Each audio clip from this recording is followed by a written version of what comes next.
ህክምና ብቻውን አያኖርህ። አንተ ራስህን ሙሉ በሙሉ ኢንቮልቭ ካደረክ ታካሚው ጋር ታካሚው ላይ የሚፈጠረው እያንዳንዷ ፔን አንተም ላይ ተገልብጣ ትመጣለች።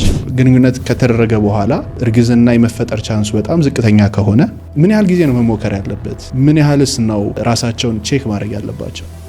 ጨንቋት ነው የመጣችው። 3 ወር ሞከርን፣ እርግዝና አልተፈጠረም። ባለቤቴ ቤተሰቦች ከባልሽ ተደብቀሽ ከወንድሜ ተደብቀሽ የእርግዝና መከላከያ የተጠቀምሽ ነው ኢቭን እስከ መባል ደረጃ ደርሳለች። አንዳንድ ህጻናት ሲወለዱ ከዳውን ሲንድሮም ጋር በተያያዘ የሚወለዱ ህጻናት አሉ። ኦቲስቲክ ሆነው የሚከሰትበት ምክንያት ይታወቃል። ልጃችሁ እንደዚህ ችግር አለበት፣ ይሄ ሊመጣ የሚችለው በእንደዚህ ምክንያት ነው። ይሄ እናንተ ጥፋት አይደለም፣ የፈጣሪ እርግማንም አይደለም። ጀስ በተፈጥሮ ህጻናት ላይ ሊፈጠር የሚችል ችግር ነው። አንዳንዴ እንደ እርግማን ምናምን አይተውት እኔማ ተረግሜ ነው ምናምን አይደለም። ለምሳሌ እድሜዋ ከ35 ዓመት በላይ ከሆነ እሷ ዘግይታ ስለወለደች ተፈጠረ እና የእሷ ጥፋት ነው ማለት አይደለም። ይጠይቃሉ ህጻናት፣ ፈጣሪ መቼ ነው የምናየው? ሁሌ እንዲህ ድረስ የት ነው ያለው? አይበላም ምናምን። አሁን እነኝን እንዴት ብለህ ኤክስፕሌን ታደርጋለህ? በጣም ይከብዳል። ግን ክሬቲቭ የሆኑ መንገዶች አሉት። ወላጆች ለልጆቻቸው በሌላ አካል ጥቃት እንዳይደርስባቸው ምን አይነት ነገሮችን ነው ማስተማር ያለባቸው? ጥቃት ሲፈጠር አብዛኛው ጊዜ ከሚያውቃቸው ከቅርብ ሰው። አሁን ልጆች ራሳቸውን ኤክስፕሌን እንዲያደርጉ እየፈቀድን አይደለም። ታላቅን አክብር ምናምን እንላለን። ታላቅን ማክበር አለብህ። ነገር ግን እንደዚህ ነገር ካደረገ፣ እንደዚህ ከነካ፣ እንደዚህ አሳይን ካለ፣ እንደዚህ ካለ መተለኔ መናገር አለብህ። የወሊድ መከላከያ የሚያመጣው ችግር አለ። የተወደዳችሁ የአላይፍ ፖድካስት ቤተሰቦች እንደምን አላችሁ? ዛሬም በአዲስ እንግዳ ተመልሰን መተናል። ፕላን በያዝነው መሰረት በዚህ ዓመት 1 ሚሊዮን ሰብስክራይበር ለመግባት እንዲሁም ደግሞ በርካታ ሰዎች ጋር ለመድረስ እየሰራ እንገኛለን። ታዲያ አናላይቲክሳችን ላይ ባየነው መሰረት 76% የሚሆነው ሰው ሰብስክራይብ ሳያደርግ ነው የሚመለከተው። ስለዚህ ሰብስክራይብ እንድታደርጉ ጠይቃችኋለሁ። መልካም ቆይታ።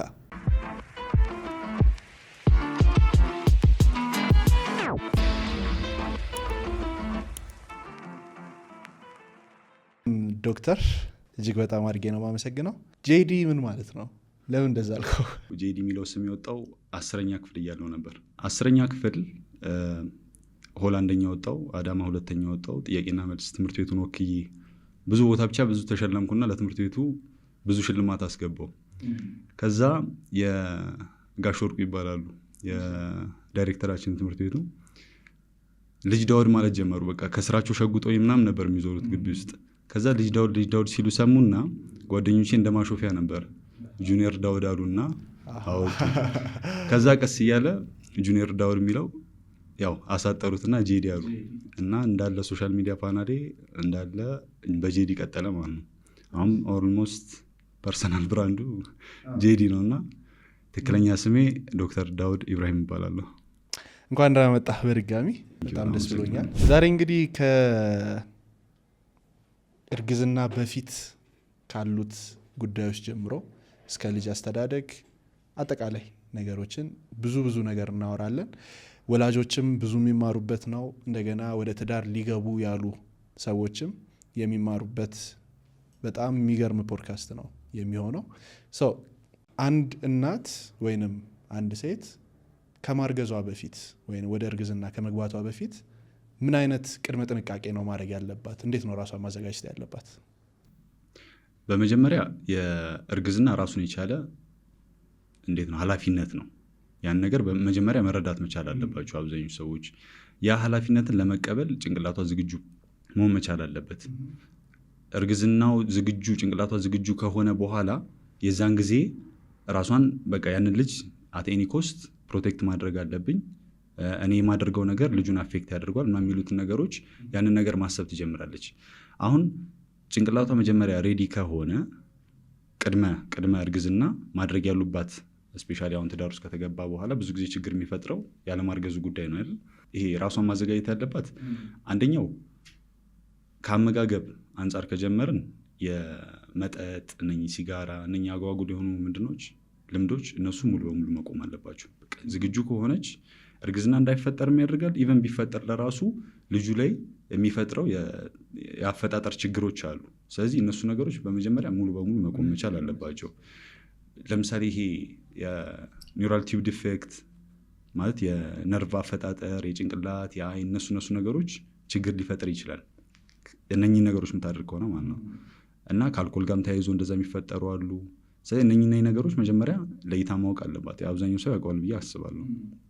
ከዛ ሰፕሊመንቶች ኖርማሊ ለፕሪፕሬግናንሲ እነኚህ ከምግብ ተጨማሪ የሚሰጡ ያው እንደ ምግብ አድርገን ያው ሰፕሊመንቶች አሉ፣ እነሱ መጠቀም ትችላለች። ከዚህ ሌላ መጨናነቅ፣ ማሰብ እነሱ ነገሮች ራሳቸውን ይቻላል ከስትረሱ ጋር ተያይዞ እርግዝና ማለት ስትረሱ ላይ የሚፈጠሩት ሆርሞኖች እርግዝናው እንዳይፈጠር ሊያደርጉ ይችላሉ። ስለዚህ ራሷን ማረጋጋት፣ ዘና ማለት መቻል አለባት። ኢትስ ጀስት እንዴት ነው ጆርኒ ነው። ከዚህ ተጨማሪ ደግሞ ከምንድነው ከመጣን የወር አበባ ውደቷ የተስተካከለ ነው አይደለም የሚለውን ነገር መጀመሪያ ማወቅ አለባት። ያልተስተካከለ ከሆነ እርግዝና የመፈጠር እድሉ በጣም አናሳ ነው። ላይፈጠር የሚችል ማለት ውደቷ አሁን ለምሳሌ የሚፈጠርበት ይሄ ኦቭሌሽን ፔሪድ የምንለው አለ። ኦቭሌሽን የምንለው እንቁላሏ የምትለቀቅበት ሰዓት ነው። ስለዚህ ያ የተዛባ ከሆነ እና ግንኙነት ኢቭን ቢኖር ለራሱ የመፈጠር እድሉን ያጠበዋል። ምክንያቱም እንቁላሏ ከተለቀቀች በኋላ ነው አይደለ ከስፐርም ጋር ተገናኝታ እርግዝና የሚፈጠረው። ያ እዛ ፖይንት ላይ ካልተደረሰ የተዛባ ከሆነ እንቁላል ሳትለቀቅ ግንኙነት ቢደረግ ምንም ያህል ጊዜ ቢደረግ እርግዝና የሚፈጠር እድል አይኖረውም። ተረዳኝ? ስለዚህ ውደቱ መስተካከል መቻል አለበት። ከዛ የራሱ ደግሞ ቀኑን አሰላላሉ። እሱኛው እንደ የወር አበባ ውደታቸው እሱኛውን እያሰሉ ግንኙነት ማድረግ ይኖርባቸዋል። እሱኛው ካልኩሌሽኑ እንዴት ነው በየቀኑ ምንድነው ስለሚያደርግ ለምሳሌ በ28 የሚመጣ አለ፣ በ29 ይመጣ፣ በ30 ይመጣ አለ። እንደዛ ላይክ እንደየሰው ስለሚለያይ ግራ ሊያጋባ ይችላል። ራሱን የቻለ አፕሊኬሽን አለው። እነሱን አውርደው ቀናቸውን መከታተል ይችላል። ግን ቅድም ካልከኝ ነገር ጋር የተያያዘ ላይክ ለምሳሌ ግንኙነት ከተደረገ በኋላ እርግዝና የመፈጠር ቻንሱ በጣም ዝቅተኛ ከሆነ እና ልጅ የማይመጣ ከሆነ አብሶ የመጀመሪያዎቹ ወራቶች ላይ ቤት ውስጥ ብዙ ችግር ወይንም ብዙ ብጥብጥ ይነሳል። በቃ እምቢ አላት እኮ ምናምን ይባላል። ሴት ላይ ነው ብዙ ጫናው የሚመጣው። ከዛ በኋላ ኢቭን ከባልየውም ተጨማሪ የባል ቤተሰቦች ጋርም ብዙ አይነት እሰጣ ገባ ውስጥ ሰው ይገባል። ብዙ ነገሮች ይመጣሉ እና ምን ያህል ጊዜ ነው መሞከር ያለበት? ምን ያህልስ ነው ራሳቸውን ቼክ ማድረግ ያለባቸው? ይሄኛው ጥሩ ሀሳብ ነው። ብዙም ስላጋጠመኝ ነው። ምን አለ መሰለ ብዙ ናቸው። አንዷን ላንሳልህና ከተጋባች ኦልሞስት 3 ወር እንደዛ አካባቢ ነው። 3 ወር አካባቢ ተጋብታ እርግዝና ሞክረዋል። ምንም መከላከያ የለም፣ እርግዝና እየሞከሩ ነው። እና አሁን ምን ይሆናል መሰለ ኖርማሊ ኤክስፔክት የሚደረገው በቃ ግንኙነት ከተደረገ እርግዝና መፈጠር አለበት ነው አይደል? ማህበረሰቡ ግን ማወቅ ያለበት ነገር ግንኙነት ስለተደረገ ብቻ እርግዝና አይፈጠርም። ራሱን የቻሉ ይሄ አስፈላጊ የሆኑ እና ደግሞ ያንን የመፈጠር እድሉን ቻንሱን ሊጨምሩ የሚችሉ ነገሮች እነሱ ከተስተካከሉ በኋላ ነው። እና ይሄ እርግዝና አንድ ሴት ከሞከረች ግንኙነት ማድረግ ከጀመረች እና እርግዝና ሙከራ ከጀመረች ጀምሮ እድሜዋ 35 ዓመት ከሆነ ከ35 ዓመት በታች ከሆነ ለ1 ዓመት ያህል ሞክራ እምቢ ካላት ነው የዛን ጊዜ ምናልባት የሆነ ችግር ሊኖር ይችላል እና ሐኪም ጋር ቼክ ማድረግ አለብኝ ብላ ቼክ ማድረግ ያለባት። አንድ እድሜዋ ከ35 ዓመት በላይ ከሆነ ደግሞ ለ6 ወር ያህል ብቻ ነው ቼክ ማድረግ ያለባት ሙከራውም ማለት ነው። ምክንያቱም ለ6 ወር አሁን 1 ዓመት እነኝን ካስሞከርን ጊዜውን እንዴት ነው ለ1 ዓመት እያስጠበቅናቸው ነው የምንሄደው። ስለዚህ ያንን ጊዜ ይሄ ጎልደን የሆነውን ታይም ያለ አግባብ እያባከን ነው ማለት ነው።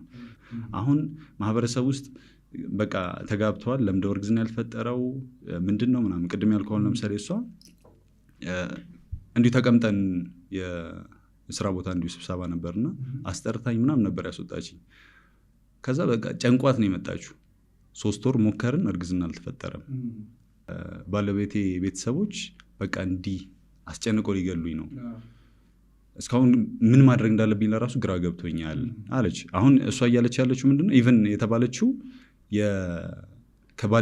ከባልሽ ተደብቀሽ ከወንድሜ ተደብቀሽ የእርግዝና መከላከያ የተጠቀምሽ ነው እንዴ ኢቨን እስከ መባል ደረጃ ደርሳለች። አሁን ይሄ እርግዝና በቃ ግንኙነት ስለተደረገ መፈጠር ያለበት ነገር ተደርጎ እየታሰበ ስለሆነ ጫናው ሴቷ ላይ ብቻ ነው እየተፈጠረ ያለው። ይሄ ትክክለኛ ያልሆነ ሀሳብ ነው። ትክክል ያልሆነ መታረም ያለበት ሀሳብ ነው። ሲጀመር እርግዝና ካልተፈጠረ ለራሱ በወንዱም በኩል በሴቱም በኩል ቼክ መደረግ አለባቸው። ለ1 ዓመት ከሞከሩ በኋላ እድሜዋ ከ35 በታች ሆኖ ወይ ደግሞ ከ35 በላይ ሆኖ ለ6 ወር ከሞከሩ በኋላ ሴቷ ብቻ የለም ቼክ ማድረግ ያለባት፣ ወንዱም አብሮ መሄድ አለበት። ምንም ያሳፍር ነገር አይደለም። አላማቸው እርግዝና እና ልጅ ማግኘት እስከሆነ ድረስ የሁለቱም የተቀናጀ ስራ እስከሆነ ድረስ ይህንን ነገር ለይተው ማወቅ መቻል አለባቸው። እንዲህ ችላ ተብሎ አይ የሴቷ ነው እኔ ወንድ ነኝ እኮ እንዴት ነው እንደዚህ የሚፈጠረው ምናምን ነገር ከተባለና እንደዚህ አይነት ሰጣ ገባ ውስጥ ከተገባ አንድ ትዳሩ እየተበጠበጠ ነው የሚሄደው። አንድ ሁለተኛ ያልተገባ ጭንቀት ውስጥ ነው ሴቷንም ከዛ በኋላ ወንዱን የሚከተው። ከዛ ላልተገባ ደግሞ ድርጊቶች ያው የሚጋብዘው ቺት ወደ ማድረግ ወደ ሌላ ሴት መሄድ ወደ ሌላ ወንድ መሄድ ምናምን ቃሉ ላለመጠቀም ነበር፣ ግን ወደዛ የሚያስገባው ይሄ እንደዚህ መስተካከል የሚችሉ ነገሮች ናቸው። ኢጎ ብቻ ፊድ እየተደረግን በቃ እኔ ወንድ ነኝ ምንም ችግር አይኖርብኝም ሴቷን ቼክ ማድረግ ያለባት እየተባለ ማለት ነው። ይሄ ነገር መስተካከል አለበት። ይሄ ነገር እኔ እንጃ ከዚህ በኋላም ብዙ ጊዜ አድሬስ ማድረግ እፈልጋለሁ። ሴት ብቻዋን እርግዝና መፍጠር አትችልም። ከእርግማን ጋር የተያያዘ ነገር ይኖራል።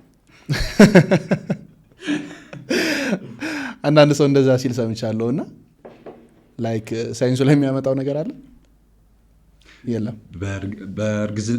በእርግማን የሚመጣ ማንነት የለም። ምን አለ መሰለህ አሁን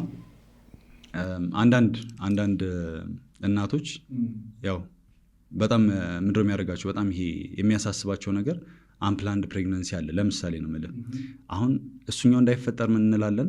መከላከያ መጠቀም አለባችሁ ነው። በቃ ፕላን ካላደረግ መከላከያ መጠቀም መቻል አለብህ ነው ለሜን ፖይንት።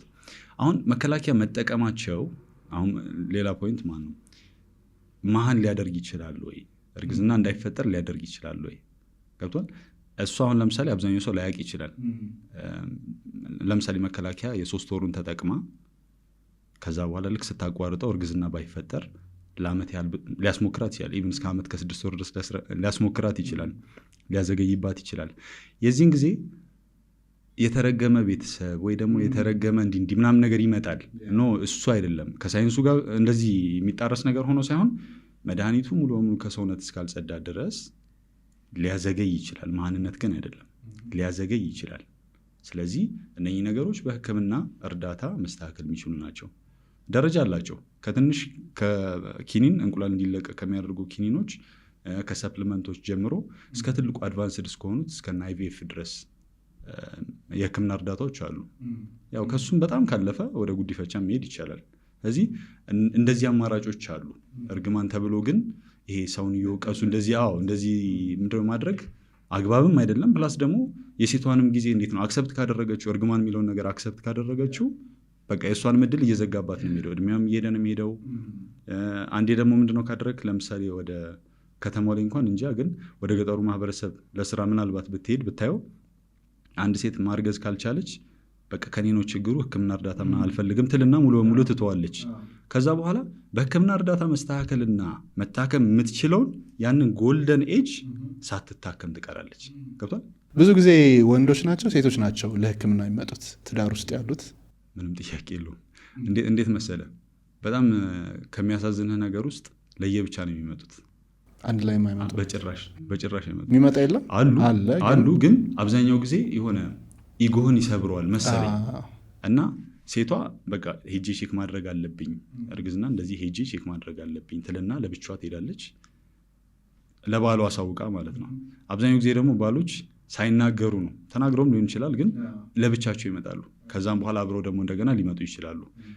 አሁን እንዴት ይሆናል መሰለ ሴቷን ብቻ ቼክ አድርገህ ወንዱን ቼክ ሳታደርግ አንቺ ኖርማል ነሽ ምንም ችግር የለብሽም ካልክ እኛንን የተሳሳት ነው፣ እኛ ሐኪሞችን የተሳሳት ነው። ምክንያቱም እሱ አክሰፕት ያደረገችው ምንድነው ባሏ ምንም ችግር የለበትም ከኔ ነው ችግሩ፣ ስለዚህ ያንን ችግር ንገረኝ ነው ያልኩ እንጂ ኖርማል ብለህ እንድትመልሰኝ አይደለም። ምክንያቱም ሞክሬ ያለው ነው። አይ ምናልባት የባልሽ ጋር ችግር ካለ መተሽ እንደዚህ ቼክ እናድርግ ምናምን ነገር ስትላት በፍጹም አክሰፕት አታደርግም።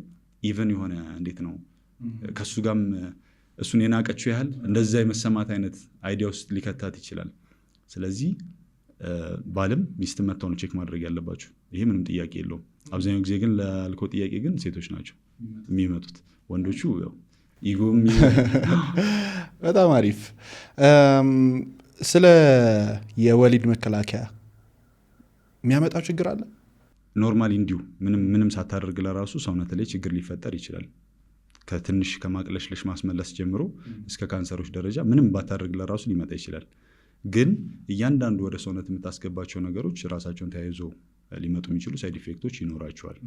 ያ ግን ሁሉም ጋር ነው ማለት አይደለም።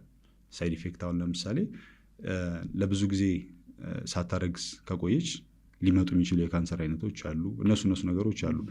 አሁን ስፔሻሊ ይሄ ኤክስትራ ኤክስፖዠር ለሆርሞኖች ኤክስፖዝድ ሲሆኑ ያኛው ራሱን የቻለ ካንሰር ሊያመጡ የሚችሉ አሉ። ግን መረዳት ያለባቸው ነገር ሁሉም ጋር ይመጣል አይደለም።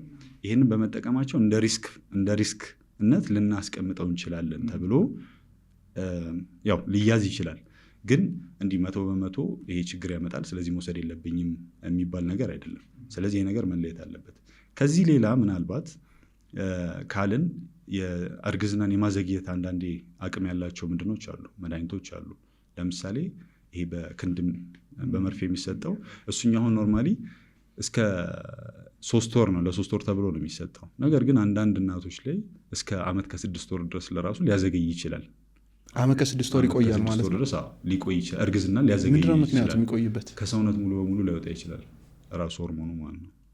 እዚህ ለምሳሌ እንደዚህ አይነት ስጋት ካላቸው ሌሎች አማራጮች አሉ። በክንድ የሚቀበሩት አሉ፣ በማህፀን በኩል የሚገቡ አሉ። ኪኒኖቹን መጠቀም ይቻላል። ያው በጣም ኢፌክቲቭነሳቸው እየጨመረ የሚመጣ የክንዶቹና በክንድ የሚቀበረውና በማህፀን በኩል የሚገባው እነሱ በጣም ኢፌክቲቭ ናቸው። ሳይድ ኢፌክታቸውም እንደ ሌሎቹ አይደለም፣ ይሻላል። አገልግሎት ጊዜያቸውም በጣም ረዥም ነው። ስለዚህ እነሱ ሞር ቢጠቀሙ ነው የሚመከረው። ግን የእነሱ ደግሞ ጥሩ ፓርት ቀጥታ ልክ እንዳቆሙት እንዳቋረጡት ኢቨን የመጀመሪያ የወር አበባቸውን ሳያዩ እርግዝና ሊፈጠር ይችላል። ስለዚህ ሞር አድቫንቴጅ ሲሆኑት እነሱ ናቸው። ግን እንደ ሰው ያው ሳይድ ኢፌክቱ አንዳንዶች ላይ የማወፈር ምናምን ካለ ያው ሰው እንደሚፈልገው ምርጫው መጠቀም ይችላል። አሁን ከእርግዝና ጋር በተያያዘ ሴቶች እንዴት ነው ራሳቸው መንከባከብ ያለባቸው? ሰልፍ ኬር አለ አይደለ? ከእርግዝና ጋር ተያይዞ የስሜት መለዋወጦች ምናምን ሲመጡ እንዴት ነው ራሳቸውን ኬር ማድረግ ያለባቸው? እንዴት ነው ከሰዎች ጋር ያላቸውን ግንኙነት ማስተካከል የሚችሉት? እንደ ባለትዳር ትልቅ ስራ የሚጠበቅበት ማለት እንደ ባል ትልቅ ስራ የሚጠበቅበት ሰው የለም። የዚህ ጋር ሌሎች ጋር አክሰፕት አንደርስታንድ ላያደርጓት ይችላሉ። ግን በባለቤት ሳይድ በባል በኩል እነኚህ ስዊንጎች ሲመጡ ራሱን እንዴት አድርጎ መጠበቅ እንዳለበት ከዛ ስሜት እንዴት አለን አጀስት ማድረግ እንዳለበት መረዳት መቻል አለበት። ይሄ የፕሬግናንሲ ፕሪፔርድነስ የምንለው ወይ ደግሞ ለእርግዝና መዘጋጀት የሚለው ይህንንም ያካትታል። ፉል ፓኬጁ ይህንንም ያካትታል። ስለዚህ ሴቷ መንከባከብ ያለባት አንዳንዴ እንዴት ነው ድንበር ያለፉ ነገሮች የሚጠየቁበት ጊዜ ይኖራል። ለምሳሌ ውጭ ሆነ ሰምታ ታቅም የሀገር ያፈር አማረኝ ይላል። ለምሳሌ አሜሪካ ውስጥ ሆነ የሀገር ያፈር አማረኝ ይላሉ። ሴቶቹ ቴክኒክሊ ፒካ ይባላል። ይሄ በሕክምናው ፒካ ነው የሚባለው። ግን አሁን ባልየው ይህን ማድረግ አይችልም። አሁን ግን ይህንን ነገር ለማመቻቸት ይህንን ነገር ለማሳካት ሲል የሚሄደው ርቀት አለ። በምን ታውቃለች? ከዛው አፈሩን ቢወስድላት እሱ አጋጥሞኝ ግን ምን አለ መሰለህ፣ በሕክምናው ግን ይሄ አሁን ለምሳሌ የሀገር ያፈር አማረኝ ወር ደግሞ አፈር እንዳጠቃላይ አማረኝ የሚባለው ፒካ ይባላል። ምንድነው? በእርግዝና ጊዜ የሚፈጠር የደም ማነስ አይረን እጥረት ስላለ ሰውነት ክሬቭ ያደርጋል ማለት ይፈልጋል።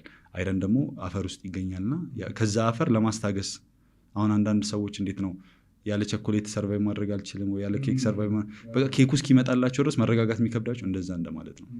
ስለዚህ የነኝም ሰዎች ያ ፒካ ነው ሞስትሊ። ግን እንዲሁ ዝም ብለህ ስታስበው ግን ያን ነገር የሆነ ማሳካት አለበት አይደል? ባልየው በዚህ ልክ ባይሄዱ ላይክ አንደርስታንድ ቢያደርጉት ይገባኛል። ሆርሞን ቼንጁን መቆጣጠር አይችሉም፣ ሙድ ስዊንጉን መቆጣጠር አይችሉም። ግን አክሰፕት መደረግ የሚችልበትን ደረጃ የሆነ ልኳን ቢያውቁት በጣም አሪፍ ነው። ሰላም ጤና ይስጥልኝ። ሃይማኖት ነኝ፣ የእናንተው የቴምር ሪል ስቴት የሽያጭ አማካሪ።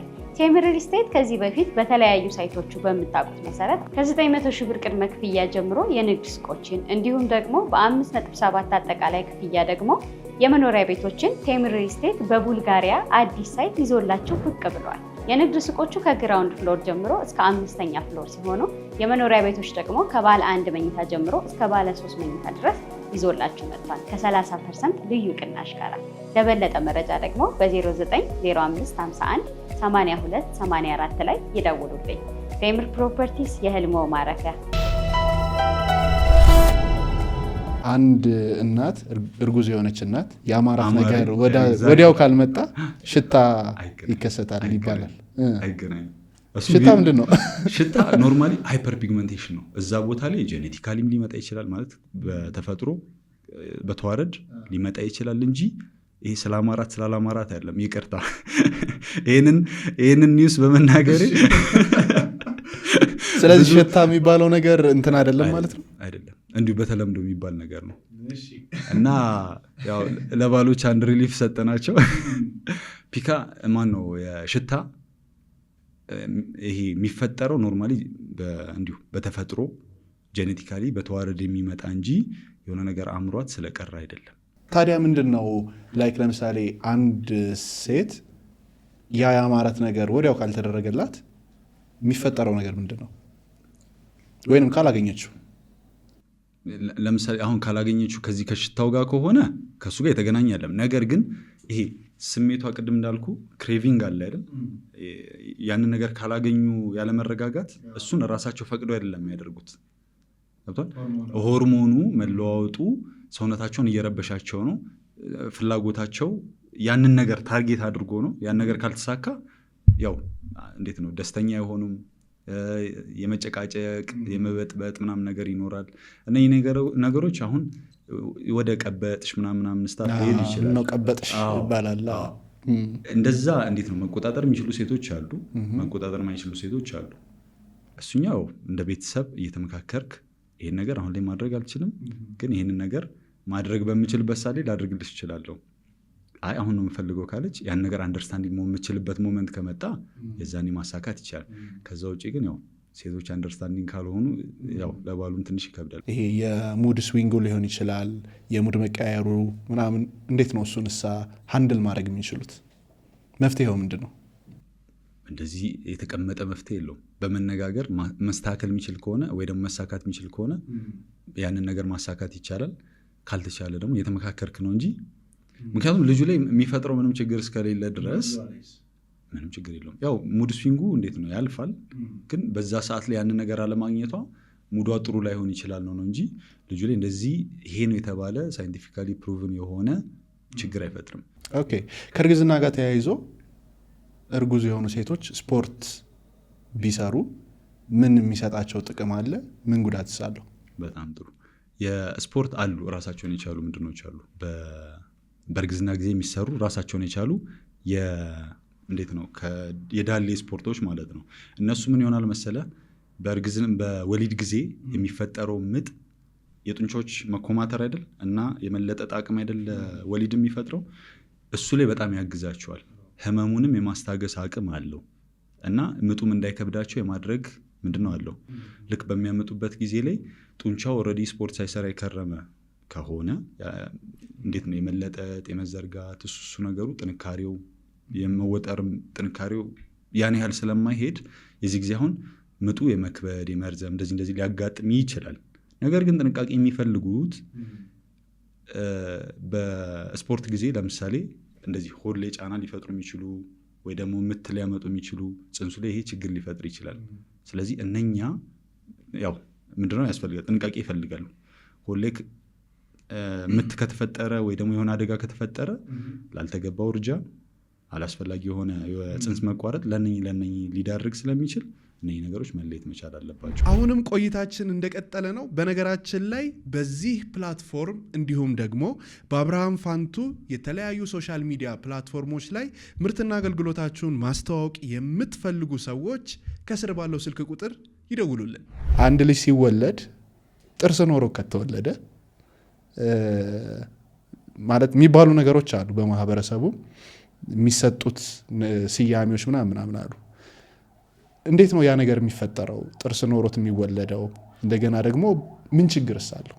አሁን አንዳንዴ ማህበረሰብ ውስጥ ምን ይባላል የሰማሁት ይሄ ፈጣን እድገት ያለው ልጅ ምናምን ነገር እንደዛ የሚባል የነገሩኝ አሉ ወላጆች። እኛ ሳይንሱን ነው የምናውቀው፣ ማህበረሰብ ውስጥ የሚወራውን ያው በተባራሪ ነው የምንሰማው እና የፈጠነ እድገት የሚኖረው ልጅ ብለው ነው የሚያስቡት። ነው እንደዛ አይደለም። ያ መነቀል አለበት። ያ ካልተነቀለ እንደዚህ አደጋ ሊፈጥር ይችላል። አየር ቱቦ ኢቭን ወደ ውስጥ ለራሱ ገብቶ ሌላ ችግር ሊፈጥር ስለሚችል እነዚህ ነገሮች ክሊር መደረግ መቻል አለባቸው። ለዚህም ነው አሁን ልብ ብለህ ከሆነ እንዴት ነው ቤት ውስጥ አሁን መውለድ ምንድነው ቀርቷል ታውቃለህ። ሆስፒታል ግን እስቲል አለ። የሆነ በእምነትም ይሁን ብቻ ቤት ውስጥ መውለድ የሆነ ጥሩ ነገር እንደሆነ ተደርጎ እየታሰበ ከዛም በኋላ ለምሳሌ እንደዚህ አይነት ችግሮች ከተፈጠሩ ሳይታዩ ኢቭን አሁን በሕክምናው ላይ ህፃን ልጅ ሁለቱም ፍሬዎቹ መኖር አለባቸው፣ የዘር ፍሬዎቹ መኖር አለባቸው። ይሄ ሐኪም ጋር ከወለዱ ቼክ መደረግ የሚችሉ ናቸው። ሌላውን ይሄ የሚደረጉት በወሊድ ጊዜ የሚደረጉ ህክምናዎች እነሱን ተውና ቼክ መደረግ ያለባቸው ለምሳሌ እንደዚህ አይነት ጥርስ ካለው፣ ያተነፋፈስ ችግር ካለው፣ ሁለቱ የዘር ፍሬዎቹ በትክክል አሉ ከረጢት ውስጥ የሉም።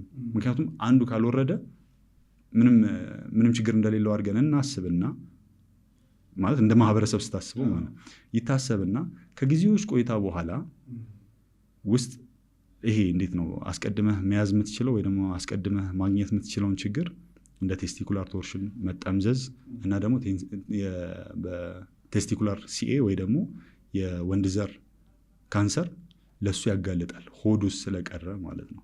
ስለዚህ እነዚህ ነገሮች አስቀድሞ ህክምና ጋር በመውለዳቸው ሊያገኙ የሚችሏቸው አድቫንቴጆች ናቸው። አሁንም ወደ ህፃናት እንሂድና ከህፃናት ጋር በተገናኘ አንድ ህፃን ልጅ ሲወለድ መጀመሪያ ላይ መደረግ ያለባቸው ጥንቃቄዎች ከአያያዝ ጋር ከምግብ ጋር እንደዚህ ተያይዞ ምን አይነት ጥንቃቄዎች ናቸው መደረግ ያለባቸው? ጥሩ ጥያቄ። የህፃናት አሁን አንድ ህፃን በተወለደ በአንድ ሰዓት ውስጥ ጡት መጀመር አለበት። በአንድ ሰዓት ውስጥ? ከዛ በታች ቢሆንስ? በአንድ ሰዓት ውስጥ ከዛ ማለፍ የለበትም ነው ገብቷል። በአንድ ሰዓት ውስጥ ከ30 እስከ አንድ ሰዓት ባለው ጊዜ ውስጥ ጡት መጥባት መጀመር አለበት። ምክንያቱም ሰውነቱ የሚያስፈልገውን በቂ ምግብ ኦልሬዲ እንዴት ነው ማግኘት የነበረበትን በአንድ ሰዓት ውስጥ ስለሚጨርስ በዛ ሰዓት ውስጥ ማግኘትና መጀመር አለበት ነው የመጀመሪያው። አሁን እዚህ ጋር አንድ የሚያጋጥም ችግር ምንድን ነው? የእናት ጡት እምቢ የሚልበት ጊዜ አለ፣ አልፈነዳም የሚባልበት ጊዜ አለ። ያው አማርኛው እንደዛ ነው። ጡት አልፈነዳም ነው የሚባለው። ስፔሻሊ የመጀመሪያ ምንድነው ከሆነ ማለት ነው አንገር ነው የሚባለው። እንገር ስለሱም እነግርሃለሁ። እና የእናት ጡት አልፈነዳም ሲል ስፔሻሊ የመጀመሪያ ከሆነ ራሱን የቻሉ መንገዶች አሉ ማፈንዳት የሚቻሉበት ማለት ነው። ከላይ ወደ ታች እያሹ ጡቱን አንድ ቦታ ሰብስቦ በፊት ለፊት በኩል እንዲመጣ ማድረግ አንድ። ሁለተኛው ልጁን ለራሱ በሚያጠቡበት ጊዜ ራሱ መጎተቱ የጡት መጠኑ እንዲጨምር እና ደግሞ የወተት ምርቱም እንደዛው እንዲጨምር ያደርገዋል። ልጁም ከጡት ጋር በደንብ እንዲግባባ ይረዳዋል። እነኚህ ነገሮች በደንብ መመቻቸትና መታወቅ መቻል አለባቸው። አንዳንድ ይዋከባሉ። አሁን ወላጆች ስፔሻሊ የመጀመሪያ ልጅ ምናምን ሲሆን ልጁ እንዴት ነው ግራ የምትጋባበት አለ። አዲስ ኤክስፒሪየንስ ነው፣ እዛ ውስጥ ይገባ ነው። እንደዛ ያለ መሆን ያለበት አያያዝ ስፔሻሊ በጤና ተቋማት ላይ ከወለዱ አያያዝ አለ፣ ራሱን የቻለ አይነት አላቸው። እነሱን ሲያጠቡ ማለት ነው እሱም መያዝ አለባቸው። እናትየዋ በደንብ መመቻቸት አለባት። ከዛም በኋላ ልክ ስታጠባ ጡቱን እንዴት ስፔሲፊክ አድርጋ አያያዙ ማለት ነው እንዴት መሆን አለበት የሚለው ራሱን ይቻላለሁ። ከንፈር ወደ ታች መሆን አለበት፣ ሙሉ ጥቁሩ መጉረስ አለበት። እንደገና ራሱ አያያዟ ለራሱ አመቻይታ መቻል አለበት። እየጠባ ነው፣ ጎሮሮ ላይ ይታያል። የሚመጠምጥ ከሆነ ሲመጠምጥ ራሱ ይሰማታል። እነዚህ ነገሮች እዛው ሆስፒታል ላይ በደንብ አንደርስታንድ አድርገው ተረድተው መውጣት ያለባት።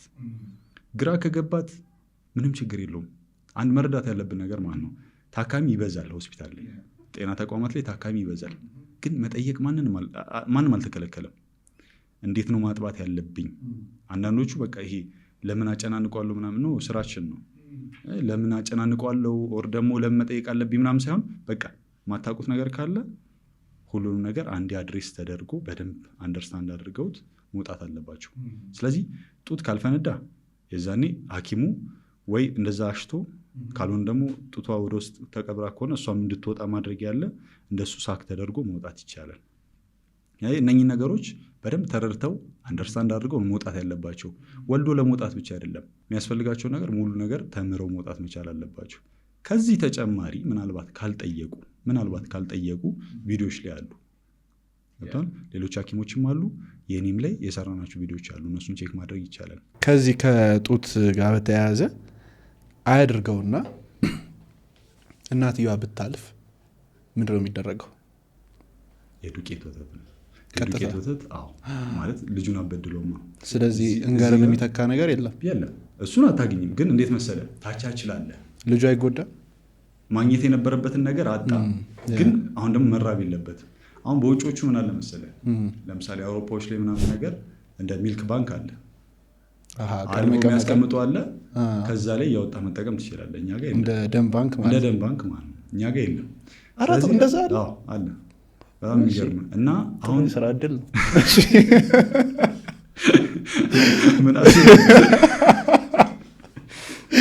የደም ባንክ ካለ የእንገር ወተት ባንክም መኖር አለበት።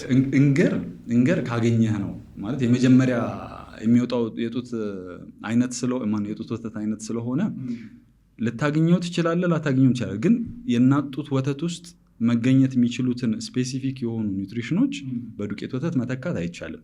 ግን ያንን ነገር አሁን ኮምፐንሴት ለማድረግ የእናት ጡት ወተት አለ፣ እሱኛውን በባንክ መልክ ተቀምጦ ለምሳሌ ወልደው ብዙ ይሄ ኤክሰሲቭ የሆነ ምርት ያላቸው አሉ እናቶች፣ እሱኛውን አልቦ ያስቀምጣሉ። ለሌሎች ልጆች ይሆናል።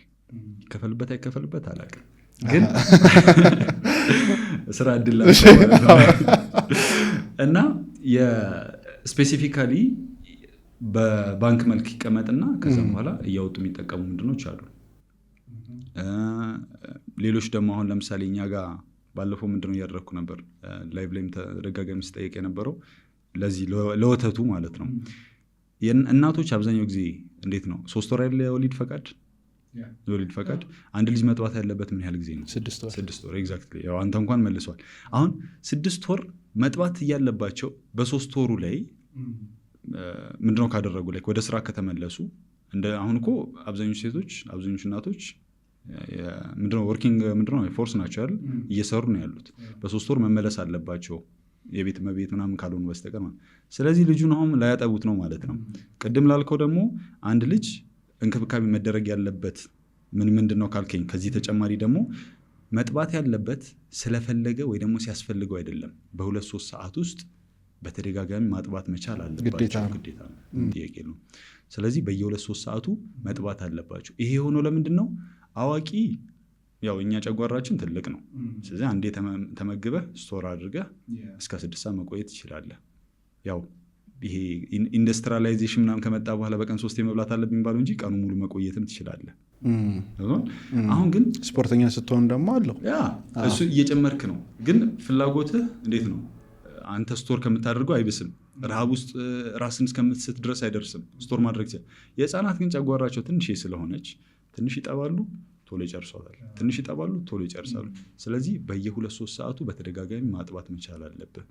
ይህም አንድ ታሳቢ መደረግ ያለበት ከወሊድ በኋላ ማለት ነው። ስላስፈለገው አይደለም። እናንተ መቀስቀስ ካለብህም እየቀሰቀሰች ማጥባት አለባት። ስለዚህ እነኚህ ነገሮች መታየት አለባቸው። አሁን ቅድም እንዳልከው ለምሳሌ እናትየዋ ብታልፍ ወይ ደግሞ ቦታው ላይ ባትሆን ወይ ልጁ እንዴት ነው እናትየዋ ብቻ እዛ ቦታ ላይ የማትገኝበት ሴናሪዮ ቢፈጠር ልጁ የዱቄት ወተት ይሰጠዋል። የዱቄት ወተት አይነቶች አላቸው። እነሱን አንድ ላይ ምንድነው ተደርጎ በሚያስፈልገው ጊዜውን ጠብቆ የተወለደ ነው ወይስ በጊዜውን የተወለደ የሚለው ነገር ተለይቶ ስፔሲፊካሊ የተዘጋጁ ፎርሙላዎች አሉ። እነሱ መጠቀም ይቻላል። ስንት ዓመት ነው መጥባት ያለበት አንድ ህጻን ልጅ? ይሄኛውን ስናገር እንግዲህ ብዙ ሰው ይቃወመኛል፣ ይገባኛል። ግን 2 ዓመት ነው። እኔ 4 ዓመት ነው ጠባህ የተባልኩት። 2 ዓመት ቀጥታ ወደ ምግብ ሙሉ የሚገለበጥ አለ። ግን ችግር አለው? ከ2 ዓመት በላይ ቢሆን ምንም ችግር የለውም። ጥሩ ነው አይደለ? ምንም ችግር የለውም። ስለዚህ ጥሩ ሰውነት ከፈለጋችሁ ከዛ በላይ የኒውትሪሽኑ ምንድነው የእናት ጡት ወተት ኮንተንቱ እየቀነሰ ነው የሚመጣው። ማለት ድሮ በጣም ኒውትሪሽን ያሰነበረው አሁን ላይ ጀስት የእናት ጡት ወተት ነው እየጠባ ነው እንጂ ሌላ ምንም ሊፈጥር የሚችለው ችግር የለውም። አንድ ልጅ ግን መጥባት አለበት ተብሎ እንደዚህ ስፔሲፊክ ተደርጎ ከተቀመጠ ለ2 ዓመት መጥባት አለበት።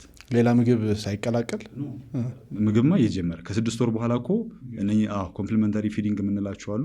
እነሱን ከጀመረ በኋላ ይሄ ጎን ለጎን እንዴት ነው ዲማንዱ የህፃኑ ዲማንድ የሰውነቱ ዲማንድ የሚፈልገው እየጨመረ ሲመጣ በምግብ እያገዝክ በጎን ደግሞ የሚያስፈልገውን የእናት ጡት ወተት እየጨመርክለት እኩል ነው እያስኬድክ የምትሄደው። እንደዚህ ኬድክ በኋላ 2 ዓመት ሲሞላው መቆም መቻል አለበት፣ ያው ካስፈለገ ነው። አሁንም ፕሮግራማችን እንደቀጠለ ነው። ልክ እንደዚህ አይነት ተመሳሳይ እንግዶችን እንድንጋብዝላችሁ በዚህ ፕሮግራም ላይ እንዲቀርቡ የምትፈልጓቸውን ሰዎች ኮመንት ላይ ጻፉልን። እንዲሁም ደግሞ እስካሁን ድረስ በነበረን ቆይታ ምን ተማራችሁ፣ ምን ተረዳችሁ ኮመንት ላይ ጻፉልን። መልካም ቆይታ። ህክምና ለምን መረጥከው? 12ኛ ክፍል ልክ ነጥብ ሲመጣ ጓደኛዬ ጋር ደወልኩለትና እየሞላን ነበር። እንዴት እናድርግ ሜዲሲን ይሻላል ኦር ኢንጂነሪንግ ብንገባ ይሻላል ምናምን ነገር አልኩት። አሁን እኮ ኖርማሊ ስራ ያለው ከኢንጂነሪንግ ይልቅ ሜዲሲን ላይ ነው። ስለዚህ ኢትስ ቤተር ቱ ቹዝ ሜዲሲን። ምክንያቱም እስከዚህ ድረስ ሰርቫይቭ አድርገናል። ከዚህ በኋላም የሚያወሩትን ነገር ባንሰማ ያንንም ሰርቫይቭ ማድረግ አይከብደንም።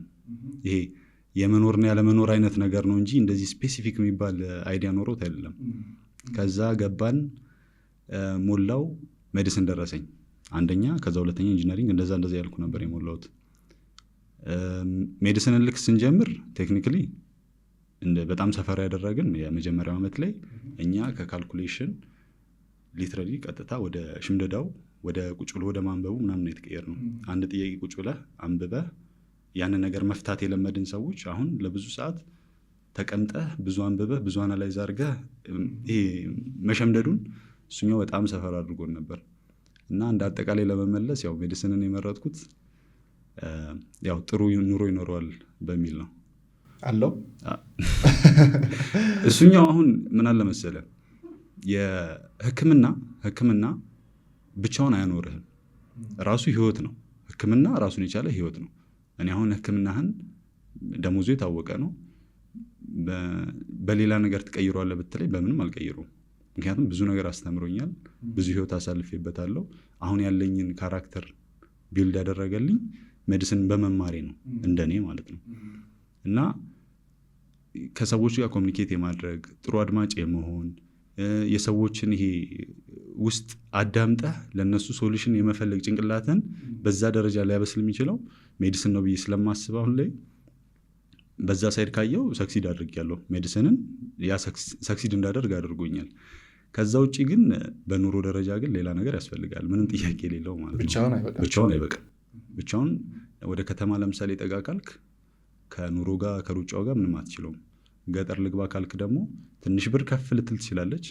ከዚ ያለፈ ነገር ግን ህይወት ብዙ ምንድነው አያደርግም። ልጅ እያለን ግን የሚነገረን ምን መሆን ትፈልጋለህ ምናምን ሲባል ዶክተር ምናምን ብለን እንመርጥ ነበረ። ለምንድነው ታዲያ ልጆች ዶክተር ምናምን የሚሉት? ይመስለኛል ፋሚሊ ላይ ኢንፍሉዌንስ አለ። ኢንፍሉዌንሱ ምንድነው?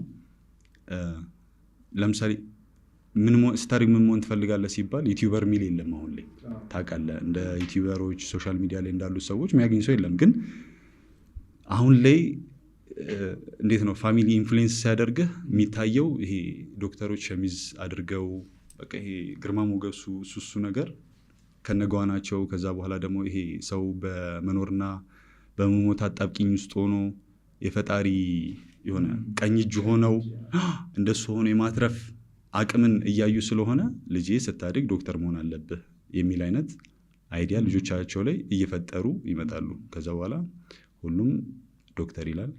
ሌላው ደግሞ ያው አገር መሽከርከር የሚፈልግ ደግሞ ፓይለት ይላል። ዶክተሬት እንደጨረስክ ወይም ወደ ህክምናው እንደገባህ በቃ ይሄ ነገር አያኖረኝም፣ ሌላ ተጨማሪ ነገር ማግኘት አለብኝ፣ ሌላ ነገር መስራት አለብኝ ብለህ እንድትወስን ያደረገህ ሞመንት ነበር? ህክምና እንዳጠቃላይ እንዴት መሰለም ውስጥ ስትገባ ስለ ውጭ ወጥቼ መኖር እችላለሁ አልችልም ምናምን እንደዛ አታስብም። በቃ የምታስበው ታካሚ ታያለህ፣ ሰኞ ታቀርባለህ፣ ማክሰኞ የሆነ ፕሬዘንቴሽን ይኖራል፣ ራውንድ ቤድ ሳይድ ምናምን የሚባሉ አሉ። ሳምንቱ ሙሉ እንደዚህ ስለተከፋፈለ ወጥቼ ምን እሰራለሁ የሚል ነገር አታስብም። ከዛ የኮቪድ ጊዜ ላይ በጣም የተለጠጠ በጣም ኤክስቴንደድ የሆነ ብሬክ ተሰጠ ነው። ኦልሞስት ወደ 10 ወር እንደዛ አካባቢ ላይ። ከዛ ይሄ እንዴት ነው አዲስ ህይወት እንዳለ ከህክምና ውጭ ሌላ ህይወት እንዳለ እንደሱ ማየት ጀመርም ማለት ነው። ከወጣም በኋላ ለብሬክ ማለት ነው። ድሮ ኖርማሊ አንድ ለምሳሌ ፒሲዋን ከጨረስክ በኋላ 2 ሳምንት ማክሲማም ከሄደ 3 ሳምንት ነው የሚሰጥ። ከዛ በላይ ብሬክ የለውም። ሰፈር አድርገህ ለፍተህ ደክመህም ብለህ ልክ ብሬክ አገኘው ስትል 2 ሳምንትና 3 ሳምንት ናት። ከዛ ተመልሰህ እንደገና ያው ህይወቱ ላይ ነው የምትመለሰው። አሁን 10 ወር ሲሰጥ ስለሌላ ህይወት የምናስብበት ጊዜ መጣ። ኖርማል ማለት እንደ ሰው ኤግዚስት ማድረግ ጀመርን። ስናይ እንደዚህ አይነት ህይወት አለ እንዴ? ተኝተህ ስትነሳ ምንም ሳታስብ የምትውልበት ቀን አለ እንዴ? ምናምን ማለት ጀመርን። ከመግባታችን በፊት በሌላ ዲፓርትመንት የገቡት ኦልሬዲ ተመርቀው ሌላ ስራ እየሰሩ ነው። የሚሰሩትን ስራ ሳይ በጣም በቃ የሆነ ፋሲኔት ያደርገኝ ጀመር። እንደዚህም ብር ማግኘት ይቻላል እንዴ? ምናምን ነገር ማለት ጀመርን። ከዛ ኦኬ ይሄ ነገር ሌላ አይዲያ ላመጣ ይገባኛል፣ እዚህ የሆነ ነገር በጎን መጀመር አለብኝ አልኩኝ። በቪዲዮ ኤዲቲንጉም በኮንተንት ክሬቲንጉም በሱ አንድ ሁለት ትንሽ ነገር ተማርኩና ገባውበት። በነገራችን ላይ ጄዲ በዚህ በትምህርት ቆይታህ ላይ ራውንድ ስታረጉ ስትማሩ ያጋጠመህ ነገር ይኖራል? አንድ ታካሚ ነበረች ማለት የህይወት ትርጉሙ ምንድን ነው እና ታካሚዋ በቃ ሁሉም ነገር ምንድነው አድርጓታል። በሁሉም ነገር ተስፋ ቆርጠህ ታውቃለህ። ቤተሰብ ምንም መቶ የማይጠይቅ ቤተሰብ የለህም፣ አስታማሚ የለህም። ሁሉም ነገር በቃ ዜሮ ሆኖባታል። ኦክሲጅን ላይ ናት ያለችው። ሳምቧ ኦልሞስት በቃ ምንም በራሱ እየሰራ የለ፣ መተንፈስ አትችልም። እና ልክ የመጀመሪያ ጊዜ ወደ ውስጥ ደዌ ህክምና ልክ ስንሻገር እሷ ነበረች የደረሰች እና እጣ ነው የምታወጣው እንደዚህ ደብተር ላይ ምናምን ነገር ይጠቀለልና የአልጋ ቁጥርህ ማለት ነው ይጠቀለልና ይሰጥሃል። የምትጸልየው እሷ እንዳትደርስህ ነው። ለምን? እሷ ከደረሰች አታናግርህም። ገብቷል? ስለዚህ ሂስትሪ አትሰጥህም። በጣም የምትሳደው ኢቭን ሐኪሞቹን ለራሱ ትሳደብ ነበር እኛ ተማሪ እያለን ማለት ነው። አሁን እሷ እኛ ያልተረዳነው ነገር በቃ በህይወቷ እንዲሁ ሙሉ በሙሉ ተስፋ ስለቆረጠች ነው። ገብቷል? በቃ የራሴ የምትለው ሰው የላትም።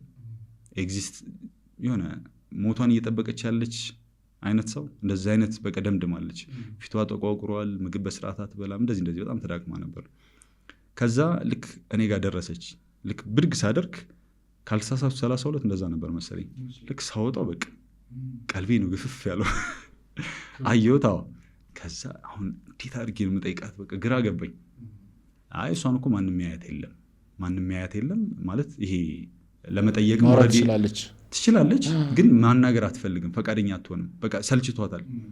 ምንም ለውጥ ላይ ፈጥሩላት ነገር ሁሉም ሰው እየመጣ ሁሉም ተማሪ እየመጣ የሚጠይቃት ከሆነ ለምንድን ነው የምደክመው? በቃ ዞር በሉኝ ብል ይሻላል አይነት ነገር ውስጥ ናት ያለችው። ሌሎች ታካሚዎች ገና አዲስ ሲገቡ በቃ ያላቸውን ህመም እንዲታወቅላቸው ሼር ያደርጋሉ። ለሐኪሙም በል ለኢንተርኑም ለዶክተሩ ለሁሉም ሼር ያደርጋሉ። እና እሷ ግን በተገላቢጦሹ በቃ ዝም፣ ማንም ሰው አታናግርም። ኢቨን ስድብ ነው የሚቀድባት። እና እንደዚህ አይነት ስሜት ውስጥ ገብታ ነበር። አንድ ነገር የዛኔ ምንድን ያደረኩት ይሄ ተስፋ እንዳለ አውቀህ ከገባህ የትም ቦታ ነው የምልህ፣ ተስፋ እንዳለ አውቀህ ከገባህ ትፍጨረጨራለህ። ገብቶሃል? ህክምና ላይ ሰው የሚገባው ለመዳን ነው አይደል? እድናለሁ ብሎ እያሰበ ነው የሚገባው። እሷ እንደዚህ አይደለም። በቃ ኦክሲጅን ስላጣች ብቻ ነው እና ሞቷን እየተጠባበቀች ያለች ሰው ናት። በቃ የተስፋ መቁረጥን የመጨረሻውን ጥግ እሷ ላይ ነበር ያየሁት። ሄድኩኝ።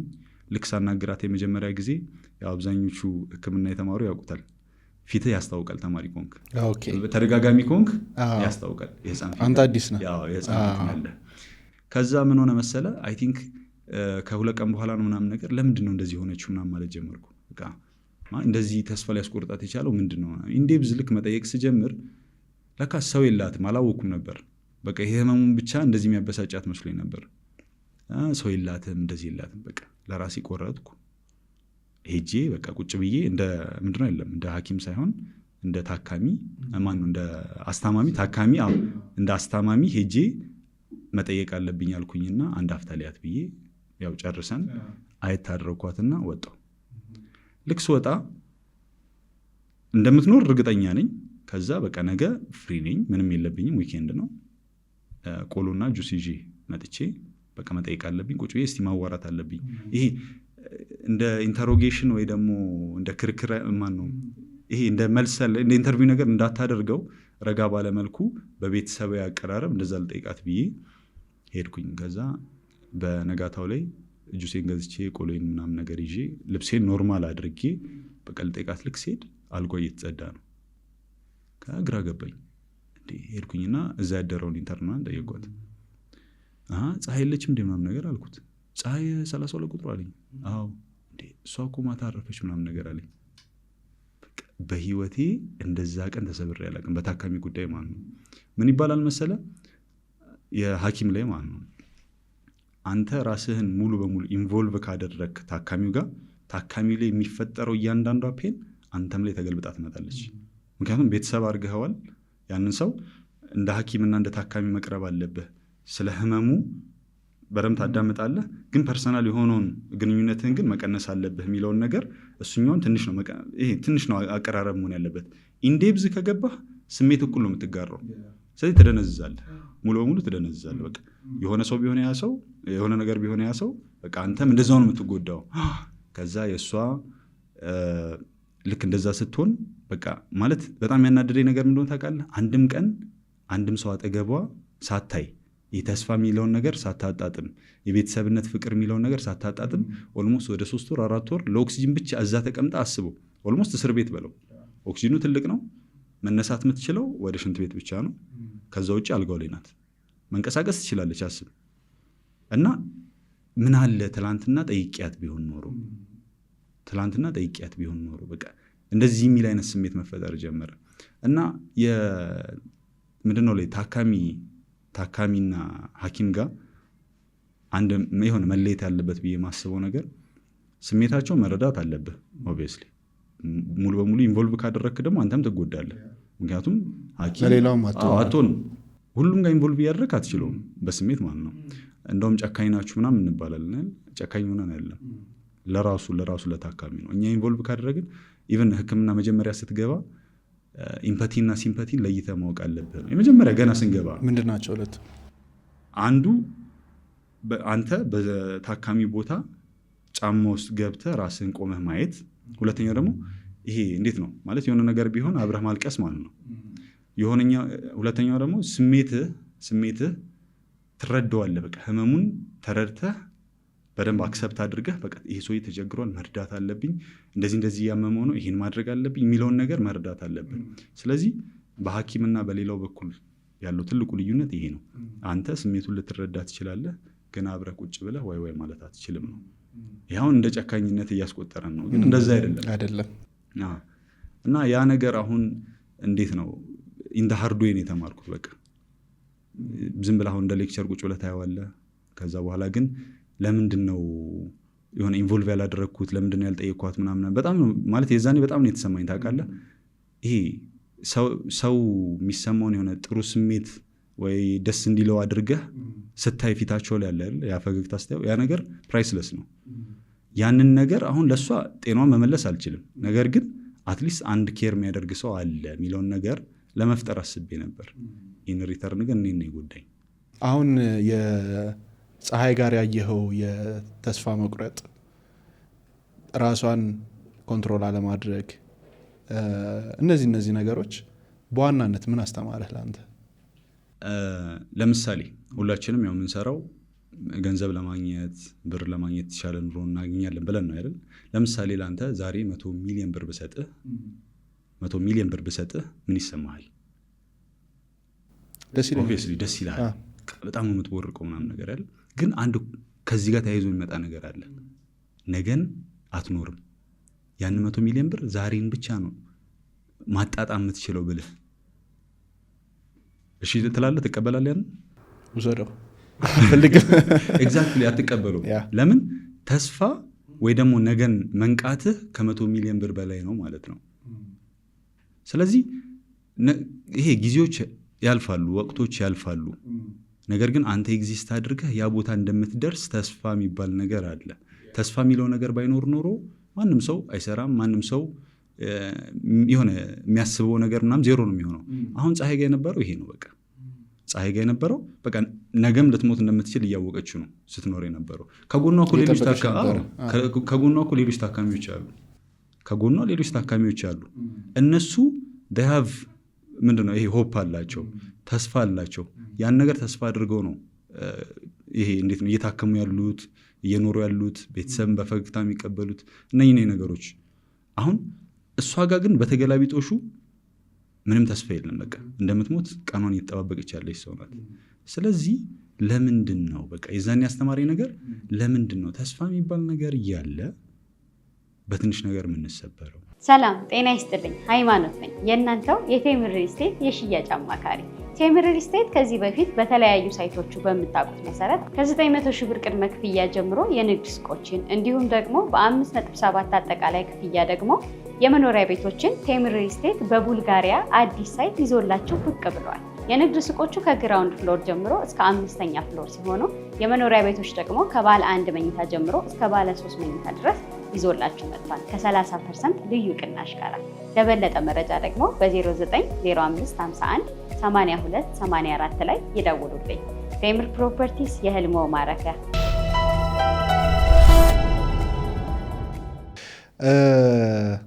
አንድ ጊዜ ትዝ የሚለኝ ከዚህ ዳዴ ይላሉ መጀመሪያ አይደለ አንድ ህጻን ልጅ ከመሄዱ በፊት እና ዳዴ የሚሉበት መንገድ ይለያያል። ቶሎ የሚነሱ ልጆች ልክ እንዴት ነው እንደ ጦጣ ነው በእግራቸውም በእጃቸውም ምናምን ሲሄዱ ከዛ ቶሎ ሲነሱ እናያቸዋለን። አንዳንድ ደግሞ የሚቆይ ደግሞ አለ ዳዴ እያለ። ይሄ ፕራክቲስ ይኖረው ይሆን ቶሎ ህፃናት ሰውነታቸው ጠንክሮ እንዲነሱና እንዲሄዱ? በጣም አሪፍ ጥያቄ። አሁን እንዴት መሰለ ህፃናት እንዲንቀሳቀሱ ወይ ደግሞ እያንዳንዱ እድገታቸው የሰውነታቸው እድገት የአእምሮና የጡንቻ መናበብ ሂደት ነው። ስለዚህ ህፃናት እንዴት ነው ልክ ሲያድጉ ቀጥታ አይሮጡም አይደል? ቀጥታ አይሮጡም። ለምን? እያንዳንዱ ስቴፕ አለው፣ ደረጃ በደረጃ አለው። ያ ነገር እያደገ ነው የሚመጣው። መጀመሪያ ላይ 2 ወር ሲሞላቸው አንገታቸው ወደ ጎን አደገ ጡንቻቸው። ከዛ ወደታች ነው እየወረደ የሚሄደው። ከዛ ሰውነታቸው ጭንቅላታቸው እየተናበበ ሲመጣ ማለት በየእድሜያቸው ይለያያል እና እየተናበበ ሲመጣ የአንገታቸው ጡንቻ ይጠነክራል፣ የእጃቸው። ከዛ በኋላ የመያዝ ይችላሉ 9 ወር። ከዛ ራሳቸውን ችለው እንደገና መቀመጥ 6 ወር አካባቢ ላይ ራሳቸውን ችለው እንደዛ ወገባቸው ይጠነክራል። ከዛም በኋላ ዳዴ ይላሉ። 1 ዓመት ሲሞላቸው ቀስ እያሉ መራመድ፣ እንደዚህ እያለ የሚሄደው። ስለዚህ የመናበብ ሂደት ነው። አሁን እንዴት ይደረጋል መሰለ የህፃናት ቶሎ እንደዚህ መታገል አይደለም። በሚሞክሩበት ሰዓት ግን ማድረግ የሚቻሉ ነገሮች አሉ። ለምሳሌ አሻንጉሊት ካላቸው የሚወዷት አሻንጉሊት ካለች ዳዴ እያሉ እየሞከሩ ከሆነ ያቺን አሻንጉሊት ራቅ አድርገህ ታስቀምጣለህ ሄደው እንዳይመጣ። ይሄ እንዴት ነው ከፓረንቲንጉ ማለት ከወላጅነት አንዱ ስራ መሆን ያለበት። ከልጅ ጋር የሚያሳልፉትን ጊዜ ሞር በደንብ ባለማመዱት ቁጥር ሰውነታቸውም እየተለማመደ እየጠነከረ ይመጣል። ጭንቅላት ከጡንቻቸው ጋር የሚናበበውን ሂደት እየጨመረ ይመጣል። ከዛ በጊዜ እንዲራመዱ ኢቨን ንግግርም እንደዛው እነኚህ ነገሮች ብዙ አሉ። አንተ ባበረታታህ ቁጥር እነሱም ያን ነገር ሞራል እየተሰማቸው እንዲያደርጉት ያደርጋቸዋል። ህፃናት ጋር እንዴት መሰለ የሆነ ነገር እንዲለምዱልህ ከፈለግ ወይ የሆነ ነገር ቶሎ እንዲማሩ ከፈለግ ማበረታታት። ለምሳሌ ምግብ እምቢ ያለኝ ይባላል። ምግቡ ላይ አሁን ማድረግ ያለባቸው ነገሮች አሉ። ለምሳሌ ስኳር አለመጨመር፣ ጨው አለመጨመር፣ ክሬቭ እንዳያደርጉት ማለት ነው። ምግብ ስታስጀምራቸው እያበረታታ ምናምን። መራመዱም እንደዛው ነው። ልክ የምታበረታታ ከሆነ ይሄ ፈገግታን ይወዳሉ ህፃናት። ኢቨን የሆነ ቦታ ሪሰርች ተሰርቶ ነበርና እንዲህ ቁጭ ብሎ አይ ቲንክ እንግሊዝ ውስጥ መሰለኝና እንዲህ ቁጭ ብሎ ህፃናት ኢሞሽናቸው የሆነ ነገር የማድረግ አቅማቸው ወይ ደግሞ ፍላጎታቸው በአንተ ፈገግታ ላይ ይመሰረታል። በአንተ ፈገግታና በአንተ ፓሽን ላይ ይመሰረታል። ሂዳምጦ አይደለም የምትለው ሂዳምጦ አይደለም የምትለው ፈገግ ብለህ ያንን ነገር እንዴት ነው ልክ ስታበረታታ፣ ይሄ ፖዚቲቭ ሪንፎርስመንት እንደምንለው ፈገግ ብለህ ያኛውን እዛ ጋር ይኸው እንዲህ አድርግ ምናምን ነገር የምትለው ከሆነ ልጁ ሞቲቬትድ ነው የሚሆነው ያን ነገር ለማምጣት ያን ነገር ለማድረግ። ኤግዛክትሊ። ልክ ስትቆጣ ግን ሙሉ በሙሉ በቃ ስራ ነው የሚመስለው፣ ሙሉ በሙሉ ይተወዋል። ስለዚህ ያንን ነገር ፈገግ ብለው በተረጋጋ መልኩ ሳያስጨንቁ ህፃናት ስራ እንዳይመስላቸው እንደ መዝናኛ እንደ መጫወቻ ስራ እንዳይመስላቸው አድርገው ያን ነገር ማለማመድ የሚችሉ ከሆነ ቶሎ ይለምዱላቸዋል። ግን አሁን ላይ ባለንበት ስፔሻሊ ይሄ የወላጅና የልጅነት ምንድነው ጊዜ የምናሳልፈው ያው ከኑሮም ጋር ምናምን ነገር ሩጫ ስለሚበዛው ብዙ ላይ መቻች ይችላል። ግን ስፔሲፊክ ተደርጎ ወላጆች ከልጆች ጋር የሚያሳልፉትን ስፔሲፊክ ጊዜ መወሰን አለባቸው። በቀን ውስጥ ይሄ ሰዓት ከልጄ ጋር ማሳልፍበት ከተባለ በቃ ስፔሲፊክ መደረግ አለበት። አንድ ባይዞ ወላጆች በደንብ መረዳት ያለባቸው ልጅን ማብላት ማልበስ ብቻ ወላጅነት አይደለም። ገብቷል? ማንም ሰው ሊያደርገው ይችላል። ነገር ግን እነሱ ላይ ኢንቮልቭ የምታደርገው ኢሞሽናሊ በደንብ እንዲጠነክሩ ከእነሱ ጋር በደንብ ታይምህ የምታሳልፍ ከሆነ ከአንተ ይሄ ፓረንቲንግ አለን። እንዴት ነው ፋዘር እና ዳድ ልዩነት አለው። ገብቷል? ይሄ ሁለቱም አሁን አባት መሆን ትርጉሙ ያው ሁለቱም አባት ናቸው። ግን ሙሉ ኢንቮልቭ ያደረገ ሰው ዳድ ነው። ገብቷል? የወለደ ብቻ አባት ነው፣ ላይክ ፋዘር ማለት ነው። ሙሉ ኢንቮልቭ ሲባል ትርጉሙ ልዩነት አለው። someone needs to be a dad but everyone can be a father። ስለዚህ እነኚህ ነገሮች ይሄ በእናትም በኩል ብታየው እንደዛው ነው። ይሄ ስላበላሁት ስላጠጣሁት እንደዚህ ስላደረግኩት ከዚህ በላይ ምን ያስፈልገዋል? እንደዚህ አይደለም ወላጅነት። እሷ ማዘር ነች። ያ በማዘር ማምና ማዘር ብላ ከሄድ ስለመገብክ ምንድነው ስለመገብክ ስላለበስክ ብቻ ወላጅነት አይደለም። ይገባኛል ማለት አሁን ይሄ ምንድነው ላይክ ካውንተር አታክ ይመጣል። ለዚህ ቃሌ ካውንተር አታክ ይመጣል። ግን ማልበስ እና መመገብ ማንም ሰው ሊያደርገው ይችላል። ነገር ግን ሙሉ ታይምህን ኢንቮልቭ ማድረግ በጣም ከሬጅ ይፈልጋል። ትክክል በቃ ይሄ ወላጅነት የሚለውን ነገር የሚያመጣው የወላጅነት ስሜት የሚለው የሚያመጣው ልጆች የሚፈልጉትን ነገር እንዲያሳኩ፣ የሚፈልጉትን ነገር እንዲሆኑ፣ የሚፈልጉትን ነገር ስሜታቸውን መግለጽ እንዲችሉ ወላጆች ኢንቮልቭ ማድረግ መቻል አለባቸው እዛ ቦታ ላይ ማለት ነው።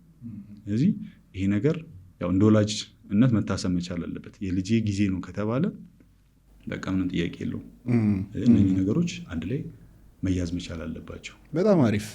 ምናልባት እዚህ ጋር ስለ ኤነርጂ እናወራና ኤነርጂ ስልህ ቤት ውስጥ ያለ ኤነርጂ አለ፣ የሚከፈቱ ሙዚቃዎች ሊሆን ይችላል፣ መዝሙር ወይም ቤት ውስጥ ያለ ከድምፅ ጋር የተገናኙ ነገሮች፣ ከዛም ባለፈ ቤት ውስጥ ያለ ጭቅጭቅ፣ ቤት ውስጥ ያለ የድምፅ ረብሻዎች ወይንም ጩኸት ምናምን አይነት ነገሮች ህፃናት አያውቁትም ያንን ነገር፣ ግን በኤነርጂ ፎርም ይገባል እና እንደ ትራማ ሆኖ ካደጉ በኋላ ይገለጣል። እና ምን አይነት ነገሮች ናቸው መደረግ ያለባቸው ቤት ውስጥ ህፃን ልጅ ከተወለደ በኋላ እንዴት ነው ነገሮችን መለየት የማይችልበት ደረጃ እስከሚደርስ ድረስ ምን አይነት ኢነርጂ ነው መኖር ያለበት?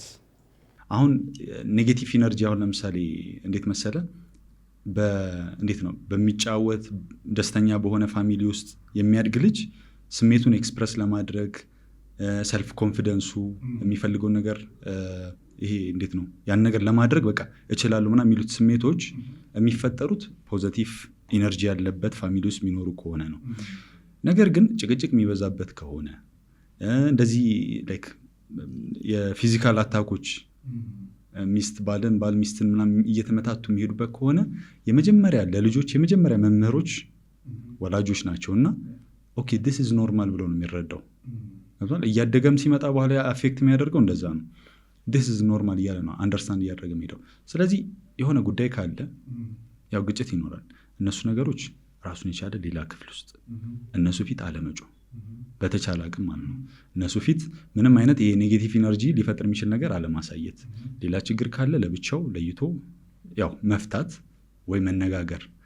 በተቻለ አቅም ይሄ ጩኸት፣ ለቅሶ፣ ብጥብጥ ምናምን እነሱ ነገሮች ከህፃናት አካባቢ መራቅ አለባቸው። ምክንያቱም ሲያድጉ የተማሩት ከመጀመሪያ መምህራን ከማን ነው? ከወላጆች አይደል? ያንን ኔጌቲቭ ኢነርጂ ኖርማላይዝ አድርገውት ነው የሚያድጉት። አብዛኛውን ብታይ በቃ ይሄ በጣም አግሬሲቭ እንደዚህ አይነት ችግር ውስጥ የሚገቡት ከወላጅነት ላይ በጣም ቶክሲክ የሆነ ፋሚሊ ውስጥ አድገው በኋላ ላይ ኖርማል ሲሆን የሆነ ፖዚቲቭ ሲሆን ምናምን ነገር ግራ ይገባቸዋል። ይሄ ኖርማል አይደለም፣ ይሄ ችግር አለው ወደሚል ይሄዳሉ። ስለዚህ ልጆችን ልክ ስታስተምር ቅድም እንዳልኩ በፈገግታ ችግር ካለ ዳይሬክትሊ መጥተው እንዲናገሩ፣ ሀሳባቸውን በደንብ ኤክስፕሌን እንዲያደርጉ እና እነኚህ ይሄ ስሜቶቻቸው እንዴት ነው ፖዚቲቭ በሚቻልበት በቃ ፖዚቲቭ በምንለው ልክ ፖዚቲቭ ማድረግ መቻል አለባቸው። ስለዚህ ይሄ መለየት አለበት። አንዳንድ ህጻናት ሲወለዱ ከዳውን ሲንድሮም ጋር በተያያዘ የሚወለዱ ህጻናት አሉ። ኦቲስቲክ ሆነው የሚወለዱ አሉ። የሚመጣበት የሚከሰትበት ምክንያት ይታወቃል? እሺ የዳውን ሲንድረሙ ራሱን የቻለ ሪስክ ፋክተሮች አሉት። ለምሳሌ እናትየዋ ከ35 ዓመት በላይ ከሆነች ሊፈጥሩ የሚችሉ ማለት ጄኔቲካሊ እንደዚህ ሊፈጠሩ የሚችሉባቸው ምክንያቶች አሉ። ኦቲዝም ራሱን የቻለ በምንድን ነው እንደ የኦቲዝም ማለት ስፔክትረም ነው። ኦቲዝም ስፔክትረም ዲስኦርደር ነው የሚባለው። ብዙ አይነት ሲምፕተሞች አንድ ላይ ተጠራቅመው ኦቲዝም ስፔክትረም ዲስኦርደር ተብለው ተጨምቀው ነው የሚጠሩት። ብዙ ናቸው። አሁን እነሱን መከላከል ይቻላል ለሚለው እንደዚህ 100% መከላከል የሚቻልበት ነገር የለውም። እድሜ ከሄደ ነኝ ሪስኮች አሉት፣ በጄኔቲክ በምናም እየተባለ ሪስኮች አሉት። ግን አት ኤርሊ ኤጅ ልክ ካዩ በኋላ ለምሳሌ 2 ዓመት ልክ እንደሞላቸው የመናገር እስኪላቸው የዴቨሎፕመንታል ዲሌይ ካለ ዳውን ሲንድሮም ችግር የለውም። ሲወለዱ ምንድን ያደርጋል? የኮሚኒኬሽን ኦቲዝም የኮሚኒኬሽን እና ደግሞ የሶሻል ቢሄቪየሮች ችግር ነው። እንዴት ነው? አይንህን እንዲህ ማየት አይችሉም። ኦቲዝም ያላቸው እንዲህ አይንህን ማየት አይችሉም። የሆነን ነገር እንዴት ነው ፋሻል ኤክስፕሬሽን መናገር አትችልም። የሆነ ነገር ኦን ሪፒት ያደርጉታል። ለምሳሌ እንደዚህ በቃ ይሄ የሚንቀጠቀጥ የሆነ አንድን ነገር በጣም በተደጋጋሚ ያደርጉታል ምናምን ነገር። እነኚህ ነገሮች የምትለየው አብዛኛው ጊዜ 2 ዓመት እንደዛ አካባቢ ልክ ሲሞላቸው ያስታውቃል። የዛን ጊዜ አት ኤርሊ ኤጅ ምንድነው ማድረግ የምትችል ከሆነ ያው እርዳታ እንዲያገኙ ማድረግ የምትችል ከሆነ ቶሎ ያው ማገዝ ትችላለህ። ምክንያቱም ነገሮችን እነሱ የሚያዩት ወይ ደግሞ የሚረዱበት ወይ ደግሞ የሚማሩበት እንደ ሌሎቹ ህፃናት አይደለም። ተረዳኛል? ስለዚህ አንተ አት ኤርሊ ኤጅ ምናልባት ኦቲዝም ሊሆን ይችላል ወይ ብለህ ካሰብክ ኮሚኒኬሽን ላይክ መናገር ማይችሉ ከሆነ ዲሌይ ካላቸው እንደዚህ ነገር ደጋግመው የሚያደርጉ ከሆነ የሆነ ትእዛዝ ቶሎ የሚያደርጉ ከሆነ የምትናገራቸውን ነገር አንደርስታንድ አድርገው ለዛ አጸፋ ምላሽ ማይሰጡ ከሆነ ምናልባት የሚያሳስብህ ነገር ካለ መፍራት አያግደውም ያለ ያን ነገር ከመፈጠር ስለፈራህ ለምን ወስዳታለሁ ምናምን እንደዚህ ያለ ልጅህ የሆነ ነገር በእድሜዋ ማድረግ ሳትችል ከቀረች ሐኪም ጋር ወስደህ ታሳይና ችግር አለ የለም ካልክ አት ኤርሊ ስቴጅ ላይ ያንን ነገር ቶሎ እርዳታ እንድታገኝና ከዛ በኋላ የሚኖረው እድሜዋ ጥሩ እንዲሆን ያደርጋል። ስሜት አላቸው እንደኛ ገብቷል። የሆነ ከህፃናት ቡሊ ሊደረጉ ይችላሉ። እነኚህ ነገሮች አስቀድመህ ፕሪቬንት ማድረግ ትችላለህ። ስለዚህ ዳውን ሲንድሮም ከተወለዱ ጀምሮ የሚታወቅ ነው፣ ያስታውቃል። የፊታቸው የሰውነት አፈጣጠራቸው እነኚህ ነገሮች ኦልሬዲ ታውቀዋለህ። ልክ ሲወለዱ ታየዋለህ። እሱ ምንም መለወጥ የምችለው ነገር የለም። ዲሌይ ይኖራል ማለት እንደ ሌሎቹ የአፈጣጠር ምንድን ነው ይሄ የዴቨሎፕመንታል ዲሌይ ነው የምንለው ማለት የእድገት መዘግየት እንደዛ ይኖራል። ንግግር የመናገር እድሜያቸው እንደ ሌሎቹ አይደለም፣ ይዘገያል። መራመድ፣ ኮሚኒኬት ማድረግ፣ ነገሮችን ለመረዳት የሚሄዱት ርቀት ምናምን እነሱ ነገሮች እንደሌላው ህፃን ኤክስፔክት አታድርግ። አጋጥሞ ያውቃል ዳውን ሲንድሮም? አዎ ብዙ። ዳውን ሲንድሮም እንዴት ነው ማለት ስሜቱ ዳውን ሲንድሮም አለው ትላለህ? እንዴት ነው ትነግራቸው? ለወላጆች እንዴት ነው አድሬስ የሚደረገው? ለወላጆች ቃሉን ቀጥታ መናገር ዳውን ሲንድሮም አለበት ምናምን ብለህ የምታደናብራቸው ከሆነ የዚህ ጊዜ አሁን ችግር ይፈጠራል። ልጃቸውን እንዴት ነው አክሰፕት ለማድረግ ፈቃደኛ የሆኑ ምክንያቱም 9 ወር ጓጉቶ ጠብቀው ምን ብለው ራሳቸው ያጠፉት ጥፋት ያለ መስሎ ይሰማቸዋል ምናምን ነገር። ከዛ አሁን ቁጭ አድርገህ ጊዜ ሊወስድ ይችላል፣ ያው ሊከብድ ይችላል። ግን ጊዜ ወስደህ ልጃችሁ እንደዚህ ችግር አለበት፣ ይሄ ሊመጣ የሚችለው በእንደዚህ ምክንያት ነው፣ የእነሱ ጥፋት እንዳልሆነ በተፈጥሮ የመጣ እንደሆነና እነኚህ ነገሮች አንደርስታንድ እንዲያደርጉት በደንብ ቁጭ አድርገህ ጊዜ ወስደህ ካስተማርክ በኋላ ምናልባት ላይክ በሚኖራቸው የህይወት ዘመን ላይ እንደ ሌሎቹ ህፃናት ቶሎ መራመድ፣ ቶሎ እንደዚህ ትእዛዝ መቀበል፣ ቶሎ የእድገት ያለ ውስንነት ያጋጥማቸዋል። ስለዚህ ይህንን ነገር ኦልሬዲ አስቀድማችሁ አክሰፕት ማድረግ አለባችሁ። ምናልባት ሊረዷችሁ የሚችሉ ከሆኑ አሉ ኦቲዝም ምንድኖች አሉ አይደል እዚህም አዲስ አበባ ላይ ከዛ እርዳታ እዛም ክትትል ማድረግ ትችላላችሁ። ስለዚህ ይሄ የእናንተ ጥፋት አይደለም፣ የፈጣሪ እርግማንም አይደለም። ጀስ በተፈጥሮ ህፃናት ላይ ሊፈጠር የሚችል ችግር ነው፣ ይኖራል። እንደ ሌሎቹ ልጆች ግን እድገቱን ምንድነው እንዳታደርጉ እንዳትጠብቁ። ስለዚህ ይህንን ነገር በደንብ አንደርስታንድ ያደርጉት ጊዜ ሰጥተህ ማስተማር ያስፈልጋል። አንዳንዴ እንደ እርግማን ምናምን አይተውት እኔማ ተረግሜ ነው ምናምን አይደለም። ለምሳሌ እድሜዋ ከ35 ዓመት በላይ ከሆነ እሷ ዘግይታ ስለወለደች ተፈጠረ እና የእሷ ጥፋት ነው ማለት አይደለም። ተርቷል። ቀድሜ ባገባ ምናምን ብለው ሪግሬት አያደርጉ እንደዛ ኢንዲቴል ምንድነው የሚያደርጉ ነው ያልገጠሙኝም። ቀድሜ አሁን እንዴት መሰለ ወልዶም እኮ ሊፈጠር ይችላል። ዘግይቶ ስለወለዱ ብቻ እኮ አይደለም። ከ35 ዓመት በኋላ የሚወለድ ህፃን የማጋጠም እድሉ ከፍተኛ ነው እንጂ ሁሉም ላይ ይፈጠራል ማለት አይደለም። ኢቨን ከዛ በፊት ወልዳ ቢሆን ለራሱ የዛን ጊዜ መፈጠር እድል ሊኖረው ይችላል። ስለዚህ እነኚህ ነገሮች አንደርስታንድ አድርገው የነሱ ጥፋት እንዳልሆነ በደንብ አድሬስ ካደረግ ለልጃቸው የሚኖራቸው ፍቅር ከሌሎቹ ልጆች እኩል ነው የሚሆነው። አሁን አንዴ የገጠመኝ ምንድነው ልጆች ይጫወታሉ፣ እሱ መጫወት አይፈልግም። ልጆቹ እንዲህ ጓደኞቹ መናገር ይችላሉ፣ እሱ ግን መናገር አይችልም ምናምን ብላ የመጣችና በጣም ጨንቋት ማለት ነው። ሺ ዋዝ ናት አድሬስድ ፕሮፐርሊ። ስለዚህ ልጁ ልክ ዳውን ሲንድሮም እንዳለበት ከታወቀ በደንብ አድሬስ ተደርጎ ይሄ እንዲህ ችግር አለበት፣ ይሄ ማወቅ አለባችሁ፣ ይሄ ማወቅ አለባችሁ ተብሎ ያው ትንሽ ያህል ጊዜ ነው ትንሽ ያህል ጊዜ የምትወስደው። ግን ወላጆች ያን ነገር አክሰፕት ለማድረግ ጊዜ ሊፈጅባቸው ይችላል። ግን እውነታውን ማወቅ መቻል አለባቸው ነው። ናይስ፣ በጣም አሪፍ። ከዚህ ወጣ ያለ ጥያቄ ልጠይቅህና እስከሆነ ጊዜ ድረስ ይባል ነበር፣ አሁን ግን አይባልም። ቅንድቡ የገጠመ ህፃን ልጅ ምንድን ነው የንጉሥ ዘር ነው እንትን ነው ምናምን ይባላል እና በሕክምናው ምን ማለት ያለው የሚሰጠው እንትን አለ ስያሜ ወይንም የቅንድብ መግጠም ሳይንቲፊካሊ እንደዚህ ቁጭ የተባለ ነገር የለውም። ያው እንደየሰው ጄኔቲካሊ የሚለያይ ነገር ነው እንጂ ላይክ እንደዚህ ስለሆነ እንደዚህ ይሆናል፣ እንደዚህ ስለሆነ እንደዚህ ይሆናል ምናምን ነገር እንደዚህ የተቀመጠ ነገር የለውም። እና ስለዚህ ሰው ጋር ያለ እንዲሁ በተለምዶ የሚባል ነገር ነው ለማለት። ሰላም ጤና ይስጥልኝ፣ ሃይማኖት ነኝ፣ የእናንተው የቴምር ሪል ስቴት የሽያጭ አማካሪ። ቴምር ሪል ስቴት ከዚህ በፊት በተለያዩ ሳይቶቹ በምታውቁት መሰረት ከ900 ሺህ ብር ቅድመ ክፍያ ጀምሮ የንግድ ሱቆችን እንዲሁም ደግሞ በ5.7 አጠቃላይ ክፍያ ደግሞ የመኖሪያ ቤቶችን ቴምር ሪል ስቴት በቡልጋሪያ አዲስ ሳይት ይዞላችሁ ብቅ ብሏል። የንግድ ሱቆቹ ከግራውንድ ፍሎር ጀምሮ እስከ 5ኛ ፍሎር ሲሆኑ የመኖሪያ ቤቶች ደግሞ ከባለ 1 መኝታ ጀምሮ እስከ ባለ 3 መኝታ ድረስ ይዞላችሁ መጥቷል ከ30% ልዩ ቅናሽ ጋር።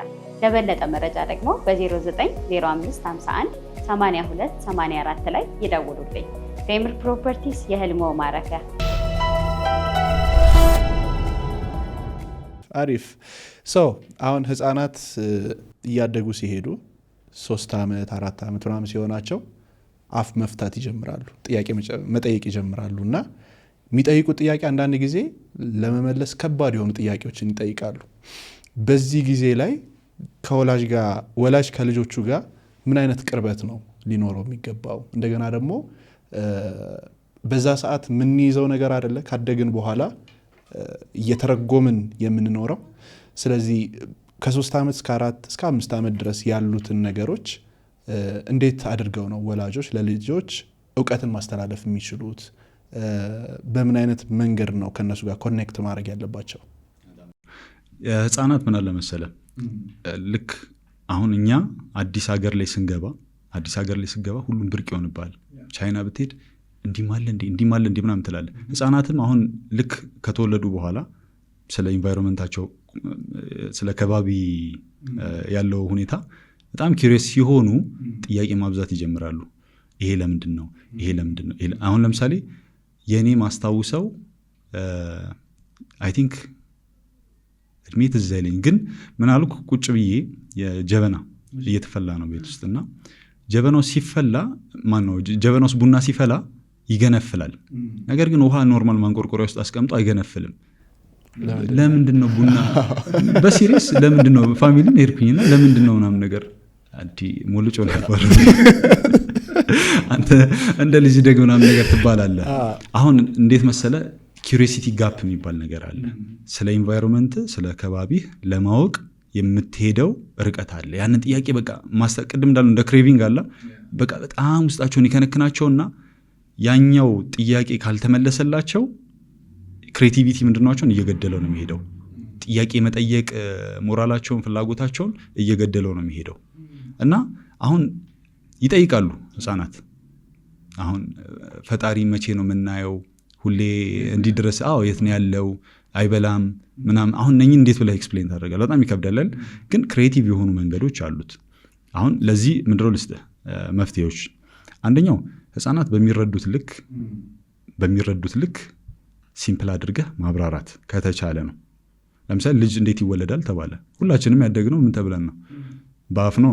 እኔ እናንተን እኔ በአፍ ነው የተባልኩት እና መመለስ አይችሉማ። አትፈርድባቸውም ወላጆች ላይ እና በአፍ ነው የሚወለደው ትላለህ። አሁን ልጅ በአፍ ነው የሚወለደው እያለ ያድግና የሆነ ሰዓት ላይ ነው አንደርስታንድ የሚያደርገው ነገሮችን። ይሄ አሁን ኪዩሪዮሲቲ ጋፑን በተሳሳተ መልኩ ፊል አድርገኸዋል። ግን መመለስ የምትችልበት መንገዶች አሉ። ለምሳሌ ይሄ እድሜህ ትክክለኛ ጊዜ ስላልሆነ ጊዜው ሲደርስ እነግርሃለሁ፣ ግን ትጠይቀኛለህ እንዳትረሳው። ሌላ ቦታ ሄድም አንተ መጥቶ የሚጠይቀህ አንድ ያዝ። ሁለተኛ ህፃናት እመልስልሃለሁ። ለምሳሌ ይህን ነገር አላቅም ብለህ የምታባረራቸው እንደዛ ከሆነ የመጠየቅ ሞራላቸውን እየገደለ ነው የሚሄደው። ይሄ አውት ኦፍ ደ ቦክስ አለል የእሱ የማሰብ እስኪላቸውን እየገደለው ነው የሚሄደው። አሁን አንተ እኮ በቃ ቅድም እንደተባባል ነው አንድ ሰው ዶክተር መሆን አለበት ከተባለ እንዴ ሌላ ነገር መሞከር አልችልም እንዴ ምናምን የሚለው ጥያቄ ሲፈጠርበት ነው አይደለ? ያንን ጥያቄ ለመመለስ ሲል ራሱን ሌላ ቦታ ላይ የሚያገኘው። ስለዚህ ሌላ አይነት አማራጮች እንዳሉ ማየት ይሄ የሰውነት የውስጥ ፍላጎትን ዴቨሎፕ የሚያደርገው ከልጅነቱ ጀምሮ ነው። ይህን ነገር እንዲህ ባደርገው መስራት እችላለሁ። 9-8 ዓመት አይታል በጣም ጎበዝ የሆኑ ሳይንቲፊካሊ የሆነ ነገር ሲያቀርቡ ምናምን ግራ የሚገባህ ነገር እንዴት በዚህ እድሜው ሰራው ምናምን ትላች። እነኛ በእርግጠኝነት ቤተሰቦቻቸው ለተፈጠሩት ጥያቄዎች ጥሩ መልስ እየሰጡ ክሬቲቪቲያቸውን የሚጠይቁትን ጥያቄ እያበረታቷቸው መልስ ከታጣ ለዛ መልስ አብረው እየፈለጉ ነው እዛ ጋር ያደረሷቸው በእርግጠኝነት ማለት ነው። ስለዚህ ይህንን ኪዩሪዮሲቲ ጋፕ አንተ ፊል የምታደርግበት የምትዘጋበትና የምትሞላበት መንገድ ኢት ሪሊ ማተርስ። ለምሳሌ አንድ እኔ የጠየቅኩትን ልንገርህ። መስታወት ከጀርባ የሚቀባው ቀለም አለ። የሚቀባው ምንም አይነት ቀለም ብቀባ መስታወት መስራት አትችልም። ታውቃለህ፣ ሪፍሌክት የሚያደርግ መስታወት መስራት አትችልም። ክሊር አድርጎ ስፔሲፊካሊ ሌላ ቀለም አለ ማለት ነው። ከጀርባ ሳየው ግሬ ነው ከለሩ። ግሬ ከለር ምንቀባው ለምንድን ነው መስታወቱ ማንጸባረቅ ማይችለው? ይሄ ምንድን ነው ብዬ ጠይቄያለሁ። እስካሁን አልተመለሰልኝም።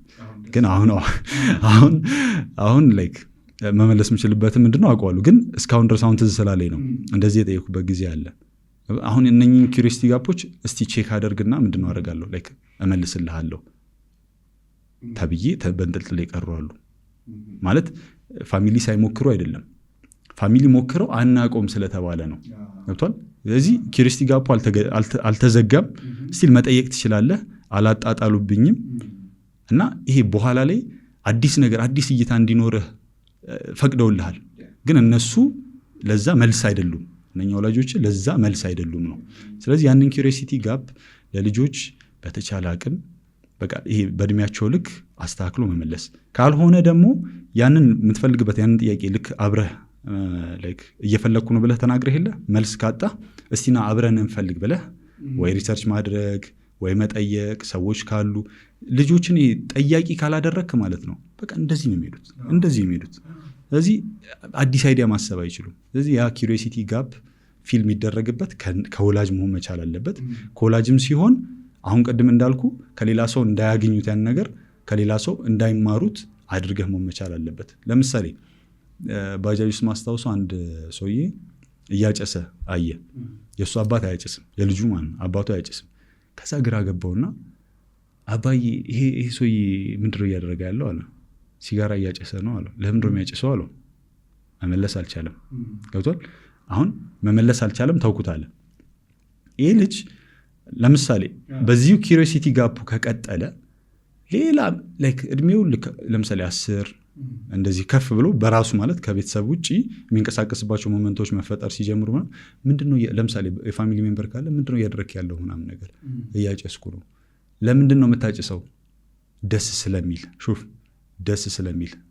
ኦኬ ይሄ ነገር ደስ የሚል ነገር ከሆነ ያ እስቲ ልሞክረው ምንድን ነው ብለህ ሰብሰብ አድርጎ ኪዩሪዮሲቲ ጋፑን ቼክ ለማድረግ ሳይፈልግ ያ እየገባበት ይሄዳል። ስለዚህ እነኚህ ኪዩሪዮሲቲ ጋፖች በቃ ፓረንቲንግ ላይ በደንብ ማተር ያደርጋሉ። አሁን ለምሳሌ ወላጆች በጣም ቢዚ አይነት ሰው ከሆኑ በስራ ሊሆን ይችላል፣ ከሀገር ውጭ የሚወጡ ምናምን ይሆንና ልጆች ከስክሪን ጋር ያድጋሉ። ስክሪን ማለት ወይ ከቴሌቪዥን ጋር ወይ ጌም ላይ ወይ በሞባይል ምናምን ቤት ውስጥ የሆነ ኤሌክትሮኒክስ ዲቫይስ ጋር አብረው ያድጋሉ እና ምንም ያመጣባቸው ጥቅም ማለት ምንም የሚሰጣቸው ጥቅም አለ? ምን ጉዳት ሳለሁ? ጥቅሙ እንዴት መሰለ?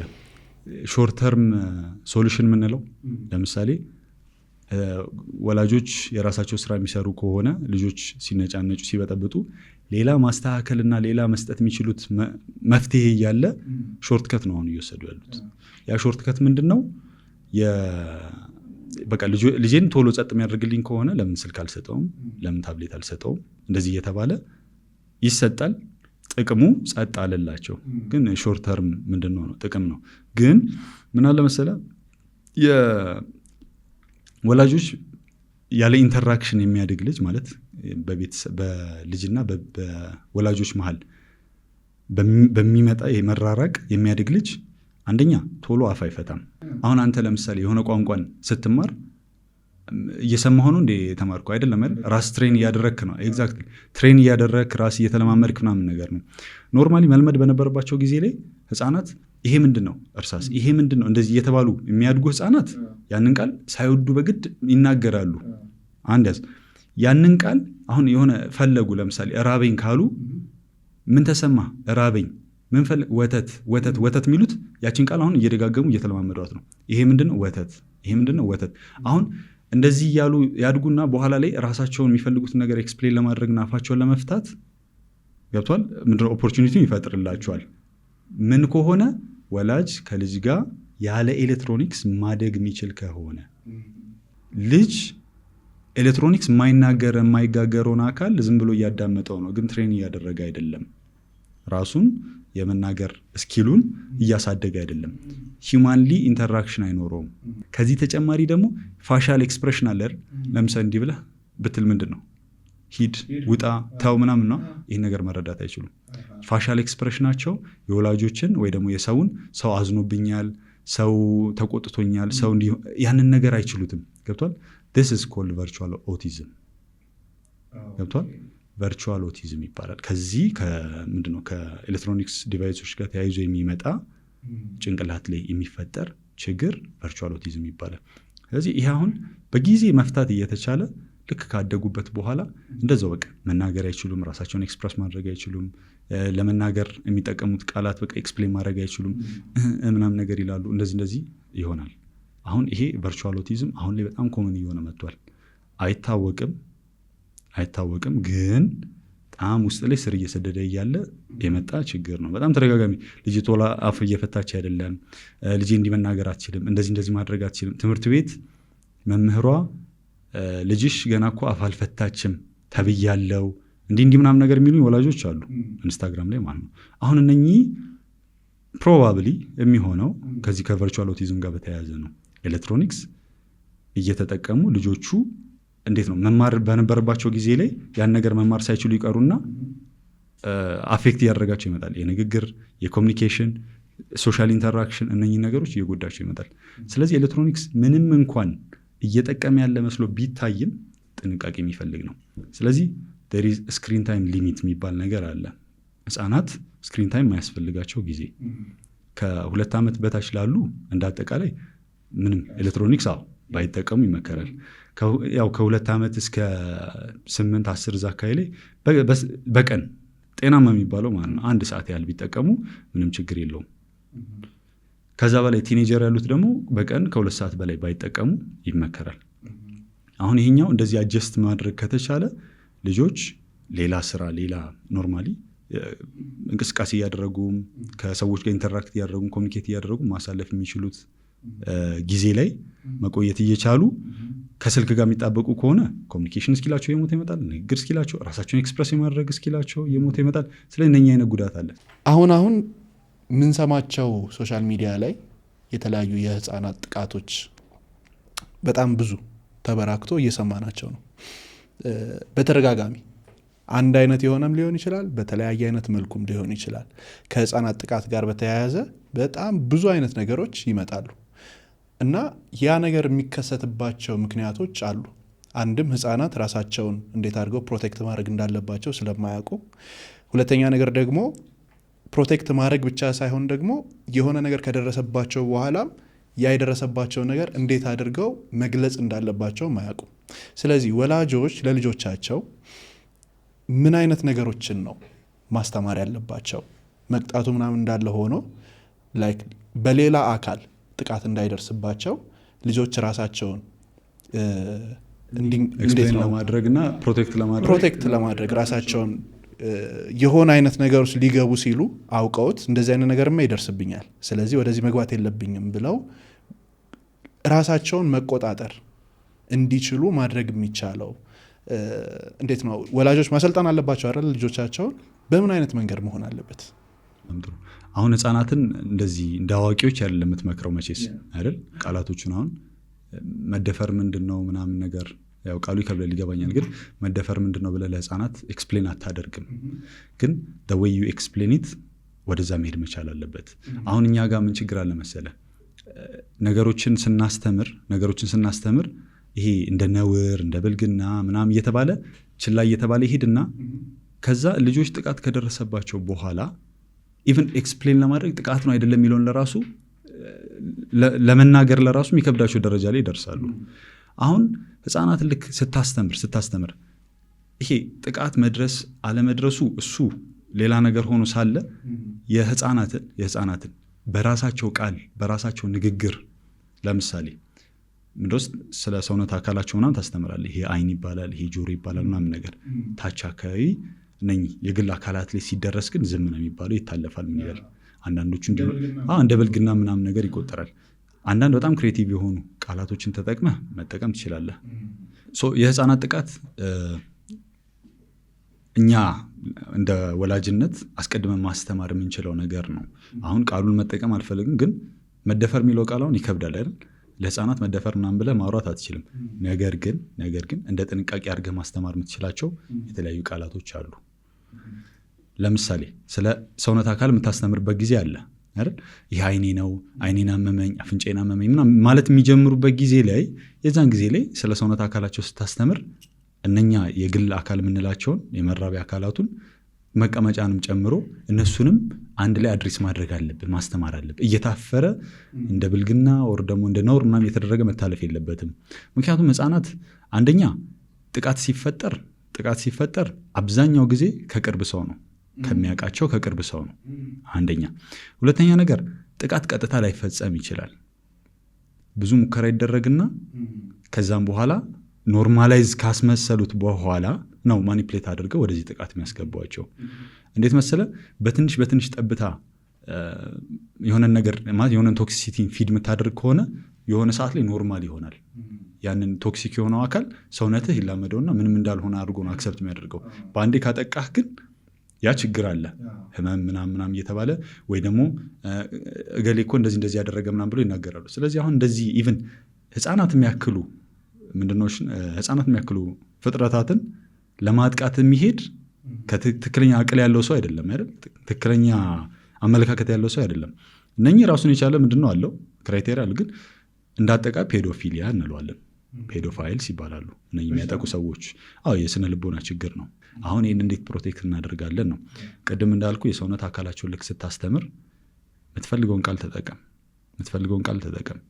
ህፃናት ስለ መሽኛቸው የምታወራ ከሆነ ዊዊ እንደ ቅድም እንዳልነው ዊዊ፣ ባናና ምናምን ኢቨን መሽኛ ምናምን እያልክም መጠቀም ትችላለህ። ከኋላ መቀመጫ እንዲህ ያልክ ቃላቶችን ትጠቀምና ይሄ አካል እንዲህ ይባላል፣ ይሄ አካል ነውር አይደለም፣ ልጅህን ፕሮቴክት እያደረግክ ነው። ይሄ አካል እንደዚህ ነው፣ ይሄ አካል እንደዚህ ነው፣ ይሄ አካል እንደዚህ ነው ብለህ ስሙን ካስተማርክ በኋላ ይሄንን ማንም መንካት ይችላል። መምህርም ሚስም መንካት ትችላለች፣ ወይ መምህርም መንካት ይችላል ምናምን ነገር። እዚህ ጋር ማንም ሰው መንካት አይችልም። ቦታውን በረም እያሳየህ ማለት ነው። እዚህ ጋር መቀመጫ ማንም ሰው መንካት አይችልም፣ መሽኛም ማንም ሰው መንካት አይችልም፣ እንደዚህ ማንም ሰው መንካት አይችልም። ይሄ እንዲህ ከሞከረ እንደዚህ ሊነካ ወይ ደግሞ አሳየኝ ያለ ሰው ካለ እኔ ጋር መተህ መናገር አለብህ። ገብቷል? ይሄ ችላ እያልከው በኋላ ልክ ጥቃቱ ከደረሰ በኋላ መመለስ ከባድ ነው። ግን አስቀድመህ ይሄ ቅድም እንዳልኩ በትንሹ አውቆ ሙከራ እያደረጉ አሳየን ምናምን ማቃለል የለብንም። አሳየን ማለት ራሱን የቻለ ጥቃት ነው። ገብቷል? ያልተፈቀደለት ሰው ያልተፈቀደለትን አካል ማየት አይችልም። ስለዚህ ጥፋት ይሁን ትክክለኛ ይሁን ህፃናት አያውቁም። ስለዚህ ጥፋት መሆኑን አንተ ልጆችን ማስተማር የምትችል ከሆነ ያው ፈጣሪ ጠብቅ ነው፣ ግን በሆነ ያህል አቅም መከላከል ይቻላል። ስፔሻሊ ከሚታወቁ አካላት ከሆነ ደግሞ ይሄ ነገር አስቀድመህ ፕሮቴክት ማድረግ ትችላለህ። ሌላው ተጨማሪ እንደዚህ አይነት ምንድን ነው እንደዚህ አይነት ሰርክል ውስጥ ወይ ደግሞ እንደዚህ አይነት ሴናሪዎች ሲገቡ እንደዚህ አይነት ጉዳዮች ሲገቡ ምን ማድረግ አለባቸው? ቅድም አሁን ፕሮቴክት አድርጉ ነው። አሁን ልጆች ራሳቸውን ኤክስፕሌን እንዲያደርጉ እየፈቀድን አይደለም። ታላቅን አክብር ምናምን እንላለን አይደል? ታላቅ መከበር የሌለበት ራሱን የቻለ ሞመንት አለው። እንደዚህ ካደረገ እንዳታከብሩ በፍጹም። ሁሉም ይከበራል ማለት አይደለም። እኛ ግን ስናስተምር እንደዚህ አይደለም። ችግሩ ታላቅ አይደል አክብር፣ ታላቅ እንደዚህ አታደርግ ምናምን እንላለን። አሁን በቃ ሁሉም ህፃን የሚያስበው ምንድነው? ታላቁ ማክበር አለበት፣ ታላቁ እንደዚህ መሆን አለበት እያለ ነው። እንደዚህ አይደለም። ታላቅን ማክበር አለብህ፣ ነገር ግን እንደዚህ ነገር ካደረገ፣ እንደዚህ ከነካ፣ እንደዚህ አሳይን ካለ፣ እንደዚህ ካለ መተለኔ መናገር አለብህ። አንድ ሁለተኛ፣ ከዛ ቦታ ቶሎ መራቅ አለብህ። ሁለት ሶስተኛ፣ ያን ነገር እምቢ ማለት መቻል አለብህ። ለታላቅ እምቢ የሚባልባቸው ሊሚቶች አሉ። እነዚህ ነገር በደንብ አድሬስ ተደርገው ወላጆች ለልጆቻቸው ማስተማር መቻል አለባቸው። እንደየእድሜው ማስተማር ይቻላል፣ ግን አብዛኛው ጊዜ ይሄ ፕሪስኩል የምንላቸው ማለት ትምህርት የሚጀምሩበት ነገሮችን አንደርስታንድ ብታስተምራቸው ለራሱ አንደርስታንድ የማያደርጉ ከሆነ ምንም ጥቅም የለውም። ልጆች ልክ አሁን 3-4 ዓመት ሲሞላቸው ትእዛዝ መቀበል ይጀምራሉ። ትእዛዝ ምንድን ነው? ትእዛዝ አንደርስታንድ ማድረግ ይጀምራሉ። ያንን ነገር ልክ አንደርስታንድ ሲያደርጉ አንተ እችንም ቅድም እንዳልኩ ሰውነት ስታስተምር አንድ ላይ አድሬስ እያደረግ ያለብህ ማለት ነው። ወላጆች ይህን ነገር በደንብ ማወቅ አለባቸው። ይሄ አይ ቲንክ ወደ 3 እንደዛ ፓርት ሰርቼበት ነበር ቪዲዮ፣ እሱ ላይ በደንብ ኤክስፕሌን አድርጌዋለሁ። ህፃናት ሊሚት ማወቅ አለባቸው። ዲስኮንፈርት የሚሰጣቸው ከሆነ መንካት አይደለም፣ ዲስኮንፈርት የሚሰጣቸው ከሆነ ማይመቻቸው ከሆነ ታላቅ ስለሆነ ብለው ምንድነው ይሄ ዝም ማለት ወይ ደግሞ እሺ ማለት ምናምን ነገር እንደሌለባቸው አስቀድመህ አድሬስ ማድረግ መቻል አለብን።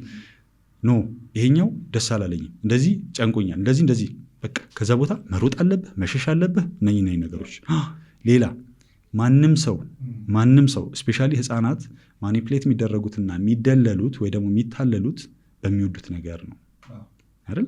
ስለዚህ አሁን ለምሳሌ ከኔ ውጭ ማንም ከረሜላ ቢሰጥሽ እንዳትቀበይ። መጥፎ መሆን አይደለም፣ ልጅህን እያስተማርክ ነው። ከኔ ውጭ እንዲህ የሆነ ነገር ልስጥህ እንዲህ ብትባል መሄድ የለብህም። እነኚህ ነገሮች ነው አድሬስ ማድረግ ያለብህ። ስለዚህ እኔ የምፈልገው ነገር አደርግልሃለሁ፣ ሌላ ሰው ግን እንደዚህ ከረሜላ ሰጥሃለሁ፣ እንደዚህ አድርግ። እኛም ስናድግ እንደዛ ነው። እንደዚህ ከረሜላ ሰጥሃለሁ፣ እንደዚህ ና እንሂድ ምናምን ቢባል መሄድ እንደሌለበት በደንብ አስረግጠው መናገር መቻል አለባቸው። ከዚህኛው ውጪ ህፃናት በሚንቀሳቀሱበት ጊዜ ለብቻችሁ በፍጹም እንዳትሄዱ። ለምሳሌ የሚያመላልሳቸው የሆነ ሰው ካለ ያ ሰው ሳይመጣ ማንም ሰው እገሌን ጠራኝ እንደዚህ ቢል እንኳን መሄድ የለብህም። አንድ ከዚህ የሚያመላልሰው ለምሳሌ ሬጉላር የሆነ ሰው ካለ አብዛኛው ጊዜ ያው ከትምህርት ቤት ወደ ቤት ወይ ደግሞ ከሚማሩበት ኦር ከሆነ ቦታ ብቻ ወደ ቤት በሚሄዱበት ጊዜ ነው እንደዚህ አይነት ችግሮች ሊያጋጥሙ የሚችሉት። ምክንያቱም ወላጅ አይኖርም እዛ አካባቢ ላይ። ስለዚህ ያ ቦታ ላይ ህፃናት መለየት መቻል አለባቸው። በቃ ህፃናት ወላጆች ሲያስተምሯቸው ህፃናት እንዲለዩ አድርገው በቃ ማንም ሰው መጥቶ አባትህ ውሰደው ብሎኝ ነው የሚለውን ነገር አንደርስታንድ ላያደርጉ ይችላሉ። አንድ ያለ መናገር ያለብህ ደጋግመህ ምን አልኩህ ይደግምልሃል፣ ምን አልኩህ ይደግምልሃል። አንዳንድ ነገር ልክ ስታሰርጽ ማለት ነው አንድ የተናግር ያለ የምታልፈው ሁልጊዜ። አሁን አንዳንድ ፋሚሊ ላይ በጣም ደስ የሚልህ ምንድን ነው ይሄ የሆነን ነገር ሳይሳካላቸው ሲቀር እኔ ጎበዝ ነኝ፣ እኔ ጠንካራ ነኝ፣ ይሄን ነገር አሳካለሁ፣ ድገመው ከኔ ጋር እንደዚህ እየተባለ ልክ ውስጥህ በቃ ያን ነገር እንዲያምነው ታደርጋለህ። ስለዚህ ያንን ነገር በደጋገምክ ቁጥር ለህፃናት በደጋገምክ ቁጥር ያን ነገር በደንብ አንደርስታንድ እያደረጉት ይመጣሉ። ስለዚህ ያ ሲናሪዮ ቢፈጠር ህፃናት ይደለላሉ ብያለሁ። ነገር ግን ይሄ ነገር እየተደጋገሙ ሁሌ ስለተማሩት ያንን ነገር ያ ጉዳይ ውስጥ የመግባት እድላቸው ፈጣሪ ጠብቅ ግን ይቀንሳል። ስለዚህ እንደዚህ ማድረግ፣ ለብቻቸው መሄድ እንደሌለባቸው ማስተማር፣ ጓደኛ ካላቸው ጓደኞቻቸው እነማን እንደሆኑ ኢቨን ህፃናት ብቻ ያለም ምልህ እነኚህ ላይክ ቶድለር ምንላቸው ከ10 ዓመት በታች ያሉትም 10 ቤት ውስጥም ያሉት በትንሽ ነገር የመሸንገል ነገር አለ። እነኚህ ነገሮች በደንብ ከወላጅ ጋር ግልጽ ተደርጎ አድሬስ መደረግ አለበት። ቅድም ብያለሁ ወላጅነት ማልበስ እና መመገብ ብቻ አይደለም፣ ካራክተራቸውን ዲስፕሊናቸውን ቢውልድ ማድረግም የወላጅ ግዴታ ነው። ይሄ መብት ምናምን ግዴታ ነው። ልጅህ በኋላ ላይ አንተ የምትኮራበት ልጅ እንዲሆን የምትፈልግ ከሆነ መመገብ ማልበስህ ብቻውን በቂ አይደለም። እነኚህ ነገሮችም ዲስፕሊኑ የምትፈልገው ራሱን በደንብ ኤክስፕሌን ማድረግ የሚችል የተሰማውን ስሜት ቀጥታ መናገር የሚችል አዲስ ክሬቲቭ የሆነ ማይንድሴት ያለው እንደዚህ አድርገህ እስከፈጠርከው ድረስ በጥቃቶቹም ሳይድ ሊሸነገል ሊታለል ምናምን የሚችልባቸው ነገሮችም እያፈርክ ወይ ደግሞ ችላ እየተባለ እንደዛ ዞር ወይ ደግሞ እንዴት ነው ችላ እየተባለ የሚታው ነገር አይደለም። እነኚህ ነገሮች በደንብ አድሬስ ተደርገው ወላጆች ያው መነጋገር መቻል አለባቸው ከልጆቻቸው ጋር። ሌላው ተጨማሪ ያው ፈጣሪ ይጠብቅ ነው። አሜን። ወደ ሕክምናው እንምጣና ህፃናት በሚታመሙበት ጊዜ በተደጋጋሚ የሚሰሙ ህመሞች አሉ። ጉንፋን፣ ሆዴን ቆረጠኝ፣ እንደዚያ ይሄ በቃ የልጅ በሽታ ተብለው የተቀመጡ ነገሮች አሉና አለመያዝ አይቻልም? ነፃ ሆኖ ማደግ አይችሉም? እድሜ ስንት? አሁን ለምሳሌ ጉንፋን አሁን መቆጣጠር የሚቻልበት እንዴት ነው? ወረርሽኝ ይነሳል አይደል?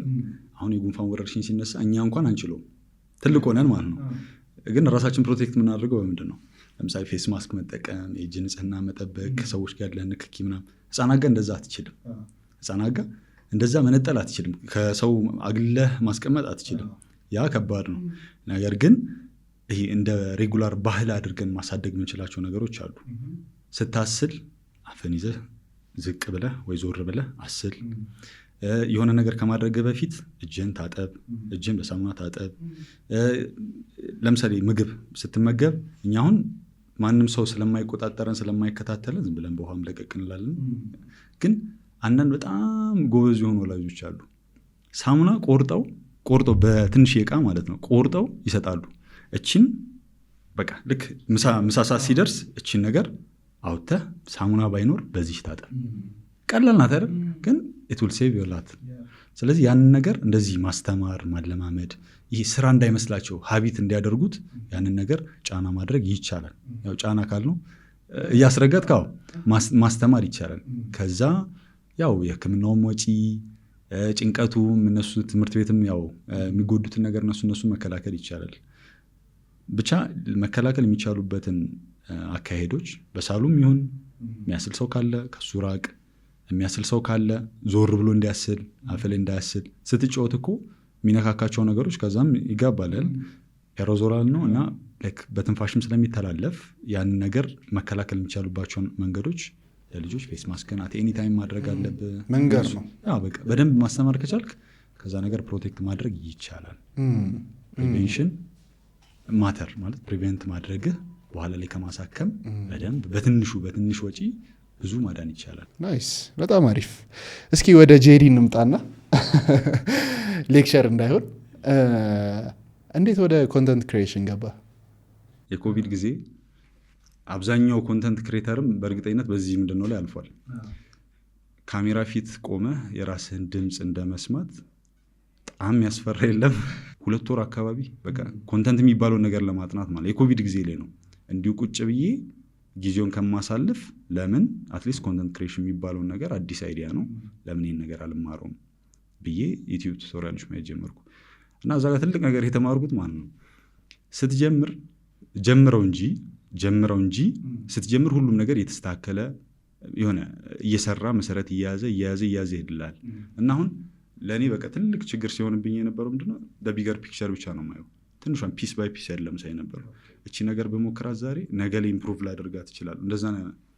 ከዛ ምን ሆነ አንድ የዩቲዩብ ቪዲዮ ሹት አደረኩ። የመጀመሪያው እኩል ነው የጀመርከው? ዩቲዩብም ቲክቶክም ምናምን? ቲክቶክ በኋላ ላይ ነበር። ኦኬ ዩቲዩብ ነበር መጀመሪያ የጀመርኩትና ያኛው የመጀመሪያውን ልክ ሹት ስናደርግ ትራይፖድ የለንም፣ ስልክ ፊት ለፊት እንዲህ በመጽሐፍ ደርድረን እንደዛ አስቀምጬው ከዛ ማይክ ደግሞ ላይክ ኢኮ ምናምን ይገባ የለ ኖይዙ ምናምን ይገባ የለ እሱኛውን ደግሞ ዩቲዩብ ቱቶሪያል ላይ ያየው በኢርፎን ሰክተህ ካሜራ ውስጥ እንድገባ አልፈለኩም።